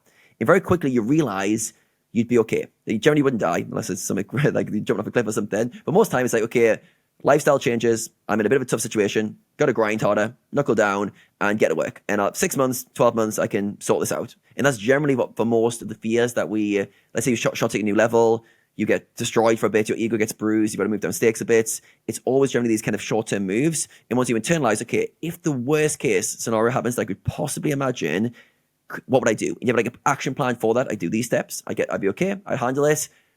All of a sudden, it's like the bluff. You've called the bluff. And it's like, okay, fear, can't get me now. I've just saw your bluff, and I know you're not going to get this one through. So I think with fears, it's challenging because we often run away from them straight away. So yeah, I think again, awareness is such a big skill here because once you're aware of your fears, you can start to confront them. And I think most people kind of wait for experience to teach them. So if you've got a fear and you learn the hard way by living the experience, then obviously over time you can internalize that you didn't die and you survived it. But also you can like literally role play and negatively visualize what that would look like. And I think it's a good practical way to kind of navigate fears, or at least like confront them? Because I think fears are hard when you don't confront them. Yeah. All right. 100%. Final topic that came up was wisdom. And I think it's come out throughout the conversation. So I'm glad we've got a chance to go into it, because you mentioned earlier, like how experience at the top level is so important. And we could just go, okay, well, two people start out and they both do 1,000,000 hands. So they both got lots of wisdom. And we know that for a fact that wouldn't be true, that they could go in very different paths. And regardless of the experience they have, even the exact same experience, exact same things happens, one could be very wise and one could just have a lot of experiences. So how do we start to cultivate wisdom from experience? Because there's going to be some players who have maybe played 5 times the amount of hands as you. They've maybe studied a few thousand hours more than you, yet they don't have the wisdom from that experience. So how do you start to think about, okay, the experience I'm having, I need to make sure I'm extracting wisdom from them, or they're leading towards wisdom? I know it's a tough topic, but and that comes to mind there. Yeah. I think there's so what I see in players who really like make good use of the time they spend in poker, in my experience, is first of all like doing it very deliberately, right? Like playing focused, like paying attention, I think it's good to try to see meaning in things too much, better than not seeing enough. Right? I think some players just see things happening around them at the table and they're like, maybe this guy RNG'd, or maybe it's better to lean on the side that maybe this means something. And after many, many, many, many hands, you start kind of like seeing the pattern better than if you're like agnostic about everything. Just like, I think it's good to like have hypotheses. Try to like have your own hypothesis and try to like be very deliberate when you play. See if they play out the way you think they should play out or not. Talking poker, I think this is honestly the big one. Talking poker a lot with good players. If they can be a better player than you, then even better. If not, someone who has a different perspective, right? Having a lot of conversations. And yeah, playing against worse players than you, playing against better players than you. Like a lot of things I've learned come from the frustration of a better player. Like sometimes I've played against players who I know that are better, but I still want to play them. And they keep doing something that they just keep owning me. Like time, I don't know if they're doing it on purpose. I don't know if they're just like randomly taking that line. I don't know, but it feels like every other hand, like they're just doing the thing over and over. And I think running into those walls also, like giving it a lot of thought.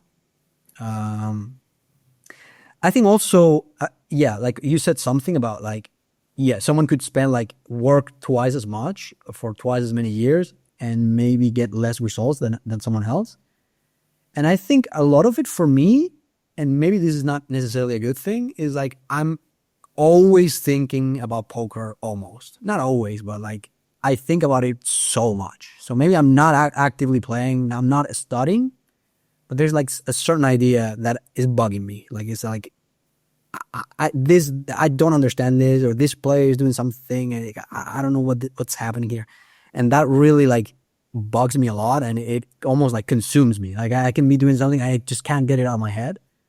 So I think being passionate about it, being deliberate, being focused, trying to bring the joy and the love for the game out. If you do it without joy and love, it's probably not gonna yield the same results. Such a great answer.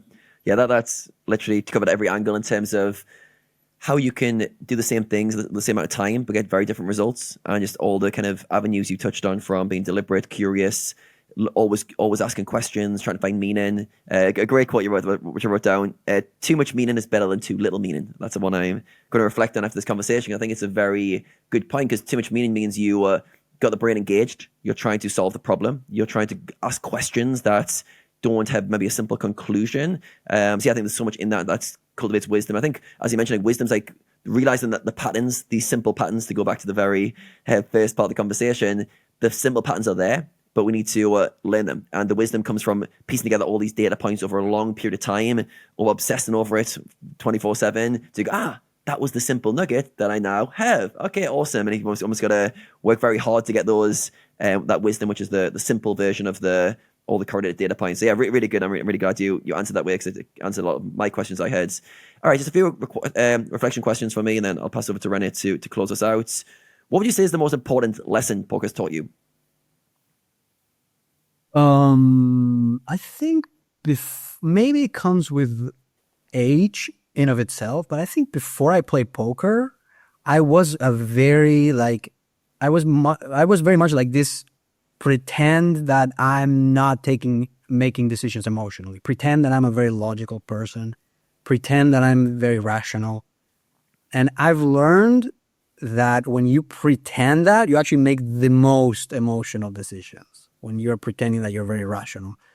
And that getting over that allows you to make kind of a little bit better of a decision, even if not fully rational still. I think that's kind of like, I've become a much more, I've heard people like going like the other way, but I think for me, poker, since I play poker, and again, maybe it just comes with age, I think I just like remember people's birthdays more. I just feel like a more emotional person in general. I don't know. I don't know if it's tied. Maybe it's not tied together at all. Maybe it's just age. But yeah. Yeah, it's interesting. Like you said, like, is it just you? And some people go the opposite way. I was thinking, does that like relate to those two archetypes you set out in terms of high stakes players, where you said someone are like really structured, rigid, and some are like more chaotic and they like the chaos.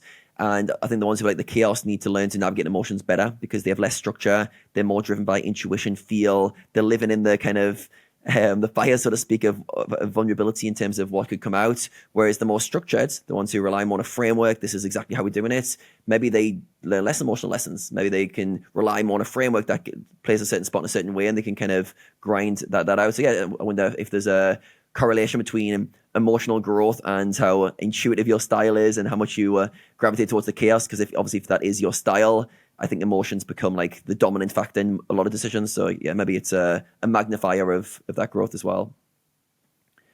All right, what was your definition of success, and has that changed over your career? My definition of success, I don't know if I ever think of things in that way. I don't know. I think I never feel successful or unsuccessful. I think when I had no money, I felt like I had no money, but I didn't like, I was still like, I could, I had like the same level of confidence and the same level, like it was very similar. So I don't know if it's, I don't know, what is the definition of success? I don't know. Honestly, I don't know. I couldn't tell you why I'm driven to do, like, I don't know why I chose poker as a career exactly. I don't know why I'm so competitive. I don't know. I'm not really looking for success. I don't know what it is. So I'm not sure. No, very interesting. I haven't heard that response, but it's actually it's an authentic response, because it's almost like success often is a label we give something, and very often we chase something that we think will validate us or give us a kind of gold at the end of the rainbow, whether it's reaching a certain stake, certain amount of success, whatever, and we get there and we're like, actually that wasn't success. That wasn't what I really wanted. And often like success is just the ability to do what you want with your time. It feels like for you, a lot of your drives are from growth, improving, getting better. I've read recently that there's the kind of three drives we have. One's a kind of the pleasure drive. We do things for the short term, how it feels. We've got kind of aggressive drives, which are more like competition. We do things to kind of drive things forward, which is again more like the competition drive. And then we've got a generative drive. And the generative drive is more about creativity. It's more about what makes us improve, grow, get better. And it's all just about expressing ourselves in a certain way. And that's when you think about that drive, like, there's not really a success outcome. You don't really arrive there. Whereas the kind of pleasure seeking and the aggressive drive, they kind of push towards, this is what success means. So yeah, very good that you avoid that question in the way you did, because it kind of represents like how you think about your career, your life, in terms of less about getting somewhere and more about the journey. So in amongst that as well, you've mentioned a few times that you think about the long term. Like you think 5 years in the future. I don't think that's a normal perspective. I say normal in terms of not common. So for you, like, have you always projected your goals quite far into the future? And yeah, how do you kind of link what you're doing now to future goals? Because I think a lot of people should set shorter goals. I'd say most people's perspectives will be in the kind of 6 to 12 months range rather than 5 years. And they're kind of working towards getting somewhere. Whereas you feel like you've got more of you're going to be the best player in the world in 5 years. And it's much more open and much more what I'll get there. Have you always been someone who set like a longer perspective? And how does that link to how you function day to day? No, I haven't always been like that. I think I'm only like that for poker. I think it's just I've realized very early that in poker that's the only time frame that makes sense. And I'm a very impatient person. So with poker, I've always tried to make like a conscious effort to think about things long term. Like when I find myself thinking about things short term, I give myself a pointer. It's like, hey, let's think, what's my 5-year plan? Where am I going to be in 5 years, right? So it's more of like a patch that I've put on. Naturally, I'm a very, very impatient person. But in poker, that's completely useless. So, yeah. So with that long-term vision, how do you still stay driven in the moments? Because I find for myself, let's say I set a goal too far in the future, it feels too removed. It feels like, I can cruise for the next 3-6 months. I got 5 years, and we're very good at kind of linking effort to outcome over time. So if the goal is very far in the future, it can sometimes be challenging to show up in the best way. But it feels like for you, especially with poker, that's not true. So how do you keep yourself engaged in what you're trying to achieve over 5 years on a short-term basis? So I have many smaller goals as well, right? Like I try to have goals, but they're not results based. So I think that's like for shorter term, I don't think like by this time I want to move up a stake, or by this time I want my bankroll to be this, or by this time I don't have those kinds of goals. I just have like in 5 years, best in the world. And then shorter is like, okay, in the next couple months or in the next month, actually I have very, very, very, very short-term goals. Like maybe I find a leak in my game, or I find something I don't like how I do, and I need to fix it now. Like it needs to be like, when I find something I'm not doing perfectly up to my standard, it needs to be done now. So that's where my impatience translates the most. It's just, I have to, it's almost like it's almost like it's about building the strategy itself. And I'm very impatient about like optimizing everything about it and all those things. Yeah, perfect. So it's almost like patience on the macro and then impatience on the micro in terms of zooming in day to day. You've got very clear goals, clear objectives, things you're working on, which is the kind of pieces that you're building towards that kind of long-term goal. So you've got that short-term hurry, but like a longer-term patience. Yeah, I think it's a perfect blend there. Rene, for you, how long of a time frame do you set your goals? I know you've got a child now, so you've got more of a short-term lens that needs your attention. How do you think about your own poker career, and how far ahead do you generally think?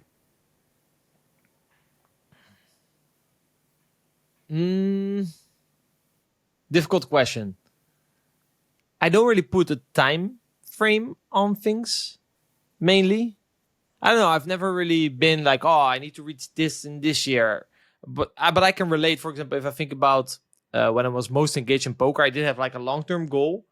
And I broke that long-term goal down in steps. But I never put time pressure behind it. It's like, okay, I'm now going to try to do the things and they come when they come. I don't know. I've never been one to put, time pressure behind goals. I don't know. For me, I don't think the necessity has really been there. And I feel like it adds more stress and pressure to it that I don't really like that much. And I don't really feel like that's hindered me so far in my career. So yeah, that's kind of my thoughts on it.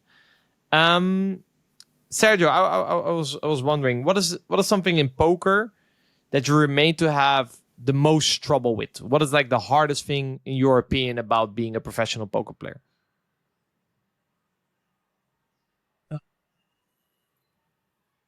For me, it's the balance. I think it's related to just this last topic. I think it's the balance between enough drive to, because it's a competitive environment, right? You have to stay sharp, you have to stay on top. And it's like balancing that with also how do you like, right? Like in live balance, like all those things. I think that's really, at least for me, is very tough. I just can't, I haven't figured it out yet. So how don't you like not letting the competitiveness rule your life in a way? Yeah, like I don't know. I mean, it's almost like I can't even stop myself. Like when I want to compete and when I want to get my the work in, when I want to study, when I want to play,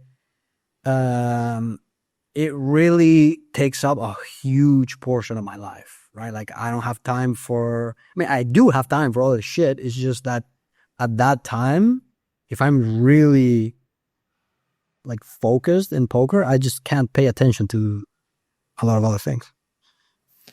I mean, I can definitely recognize myself in this as well. Do you feel like this is just almost like the standard if you want to reach high stakes poker? Is it just a necessity? Like the people that don't have this, they don't reach it? Because I do feel like it's a trend. Actually, if you look around. I watched. I think you need it for a period of time, but probably I think now I'm getting to the point where I realize it also brings a lot of issues, that approach. Because, for example, like results in poker, especially at high stakes when volume is lower than at mid stakes, right? You could go, and also like mixing stakes, right? You can lose big on the big stake and win in the small stake, right? And so at mid stakes, you could actually have this obsession. And because you're going to play so many hands at the same stake, the periods where poker is not bringing you that like hit of dopamine are going to be rather short. But at high stakes, when there's less volume and more mixing of stakes, you can actually get withdrawal from that like hit for a long time if you don't have, and I can actually make your strategy worse. It can make you play worse. The fact that now you have fear, for example, fear that if poker goes wrong, I'm not going to get that hit for 3 months, right? Like that's going to make you play worse even when it's going well because you fear that withdrawal. So I think there's a point where it's actually beneficial to find balance. And I watched a Davy Jones interview, and he said that he actually does not like that at all. Like he's like, he has his study time and he has his play time, and then he fucks off and goes to whatever, and he doesn't remember poker until the next study time. And so I think there has to be like a shift at some point, and I'm probably running into that point, but I don't fully know how to figure it out. On the flip side, what do you think is the nicest thing about being a poker player? I think it's freedom.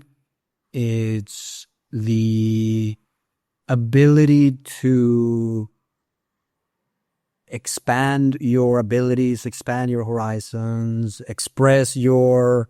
I think there's something nice about poker is that everyone has an opinion and no one knows which opinion is right, and it's an opportunity to really like put money on your opinion and broadcast it out there and see which one actually. I don't know. There's so many things. If you're a competitive person, it's really nice. If you like freedom, it's really nice. I would say those two for sure. I can definitely relate with that. Like in poker, you can express like your way, and also I definitely relate like the learning opportunities, the things that you find out about yourself, right? Like, oh, interesting. Oh, I have this tendency. Oh. So there's so much more than just playing cards and trying to make money, right? It offers so much opportunities. If you could do a one-on-one coaching session with any person in the world, who would that be and what would you ask him? I don't know. think it would be David Jones because it's 1 hour. I think that maybe my style, like in this regard, like what I said, like maybe you want to like have a different style influence you. I think if it's just 1 hour, I would just have a conversation with him just to see if I'm on the right, if I have like the right idea, right? Like, am I kind of like, did I get it right? Like, like, are we like, do I get it right? Like, it would be nice to, because it's, yeah. Because it's tough, because in poker, no one's gonna tell you what the fuck's happening. So you kind of have to trust that your idea is the right one. Talking about poker, the future of poker, how do you see the future of poker? And is online poker dead? Yeah, last month or two have been like abysmally bad, but I don't think it's gonna die. I think that I mean, I don't know, maybe that, who knows, but the reality is like people have different fears. Like one of them is like people are getting too good. Nah, I mean that's not really. I think poker has this nice feature that when someone gets too good, they make so much money that they don't play anymore. So that's so no one ever gets that good. Another one is like cheaters. I mean, I don't see it. Like I play all kinds of players at high stakes. I mean, there are. I'm sure that there are, but I see a lot of very intentional plays. I see a lot of very human ideas behind why people do what they do. So I don't see that happening, because I think the main reason is because high stakes players know for the most part that it's kind of bullshit. Like playing like a solver is kind of bullshit. So why would you even, like, it wouldn't even work. So I don't think that's gonna end poker. The only way poker could end is if fish stop liking it. So that could happen? Yeah, it could happen for sure. But you know, if that happens, then I guess I'm fucked. I don't know. What are you currently most curious or excited for when it comes down to poker strategy? Let's say I send you a message and we want to do a strategy session. What topic would I need to propose in order to spark your interest? Oh, but I think it comes down to the playstyle thing, the two archetypes of players. I think I'm very drawn to fundamental topics that have to do with how things work at a very like basic level.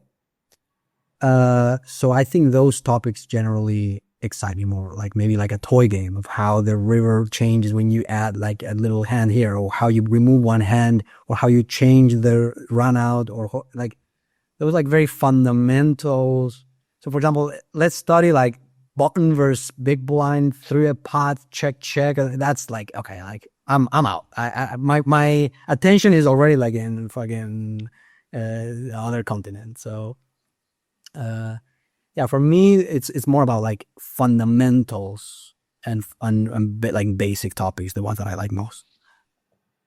And preferably with someone who thinks very different than you. Yeah, although I guess in this is more like the fundamentals are more like true or false, like they're more like the way they work. I guess different opinions are more for like the softer, the more like judgment based part of the game. What would you like the main takeaway for our audience to be of the conversation we had today? I don't know. I guess I will say one thing. I think I'm not yet at the highest elite level possible, but I'm pretty sure I can say that really strong poker players are not these genius robot machines that are like made of a different kind of material. They're like some kind of like alien. I think if you're a viewer and you're like playing lower stakes and you're like, you don't trust yourself because maybe you're not enough, it's like, I mean, the reality is that until you push yourself, you're not going to know. Like, who knows? Maybe you're not, who knows? But if you don't try it, you're not going to know. And there's a lot of, I think confidence has helped me for sure, because there's a lot of points where you're going to run into such a big struggle that if you don't think you can do it, you're not going to be able to get past it. So I think you need that belief. So yeah, you are enough, my friend.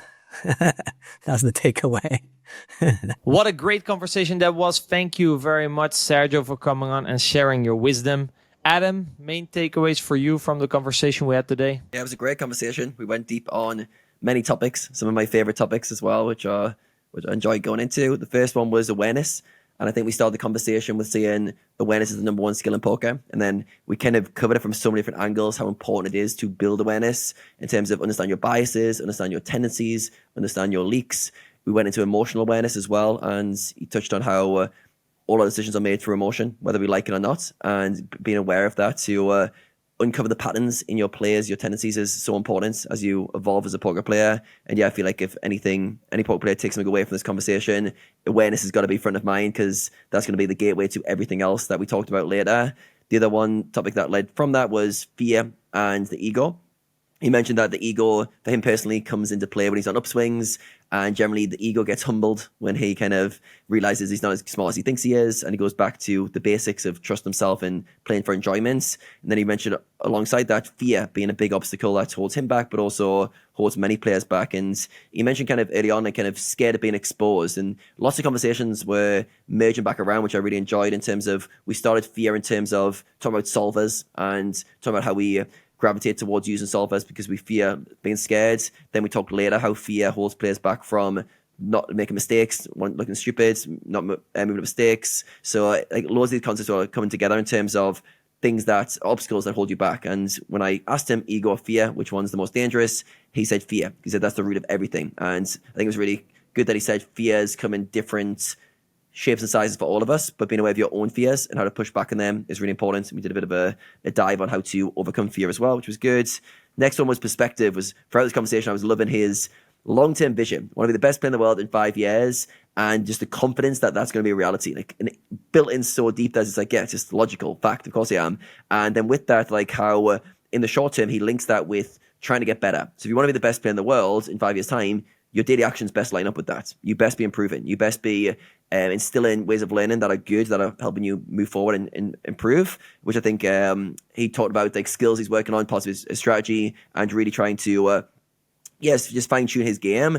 And then when I pinpointed him, or I tried to ask him what success was as definition, he didn't have one. And I think that was really good, because he kind of almost like success isn't a thing. Like he's not trying to arrive somewhere. He's not trying to get some achievements. He's just trying to be the best player in the world. That could be classed as success to some people, but to him it's like, no, I'm just trying to logically go for the pursuit of getting better every day. So I think it shows he's very much in tune with just getting better, which links into poker is a sport, not a science. I very much agree with this, and we talked about all the performance avenues and how we're just humans, and we touched on humans from different angles. Are we stupid? Are we incapable of executing complex strategies? But what we realized that we're just trying to execute a performance, and there's lots of restraints and variables that make it challenging. So as a result, we can't necessarily perform our best, and we've got to treat poker like an athlete and understand the variables that lead to high performance. At some point he said, what did he say about focus? Focus is the most precious resource. He said that in terms of what we're focused on, and he mentioned skills like energy management. He mentions understanding presence, which was a skill of basically making sure that you're trusting yourself and you're going with your reads. Again, we mentioned the ability to get out your own way and just have fun, enjoy poker, not letting the ego. I think his definition was not playing trying to look smart, not trying to play to be good, just playing for its own sake, which I thought was really refreshing, and trying to get that state more frequently. And then finally, the last thing I wrote was knowledge to wisdom. And this was I think this was like a masterclass on how to learn. If you watch that back, I think the way he touched on the variables, they tick all the boxes in how to learn effectively in terms of deliberate practice, in terms of being present, being curious, asking meaningful questions, going deeper, looking for leaks, asking for whys, and really like understanding how to get better at something. I think it's a really key one, because I think a lot of people are thirsty for knowledge. I think this came up with Justin Lieber, how we were kind of overloaded with knowledge, but kind of lacking in wisdom. It was kind of the takeaway there, in terms of we lack wisdom. Again, wisdom is very precious, but very hard to get to. But wisdom is almost like the simplicity of, oh, I just do that. Like when you know, you know. It's very easy. So I think there's a lot of topics that came from a mindset perspective, linked into a strategy side, came back into a mindset side. So it was really interesting to hear all those things linked together. How about yourself, Rene? What was the main topics for you? Yeah, I agree. I definitely loved how all elements of poker kept on overlapping in the conversation. Obviously, something to point out how we started the conversation, that poker is simple, and that basically he came to that conclusion after he dropped the bullshit. Right? We're not a solver. This thing takes a million things into consideration. I tried to copy this, but that's not gonna work. And then when he kind of stripped it down and brought it back to like the main principles, he said, if you cut out the noise, and actually poker is quite simple, right? And then how do you do that? He said, well, by asking yourself the right question. And the right question should be around isolating the most important factors in the hand. So what moves the needle the most in terms of EV? And this is something, you can play around with in solvers. You can node lock a little bit, and you can see, okay, well, if I change this, if I change that, what has the biggest change in EV, for example? We talked a lot about how state drives your decisions as well, and that we have to leave room for intuition and not get in our own way. So often we might do, and that's what he also said, right? It doesn't necessarily mean that he simplifies strategies, right? He's not talking about simplified strategies, because that's something that you have to do if you're trying to memorize the solver. But sometimes he might do something very complex, but it comes from intuition. It comes from asking yourself the right question. I think he said Pio would explode if you give him 30 sizings, but a human, if you just ask the right question, could actually implement that. So it's all about asking yourself the right questions. And then in your decision-making process, keeping it simple, but leaving room for intuition in that moment, right? Smaller nuances, etc., etc. He also he said the great quote: "Ranges don't exist, or at least their ranges are not going to be exactly the way you think it's going to be, or actually that the person I think he said."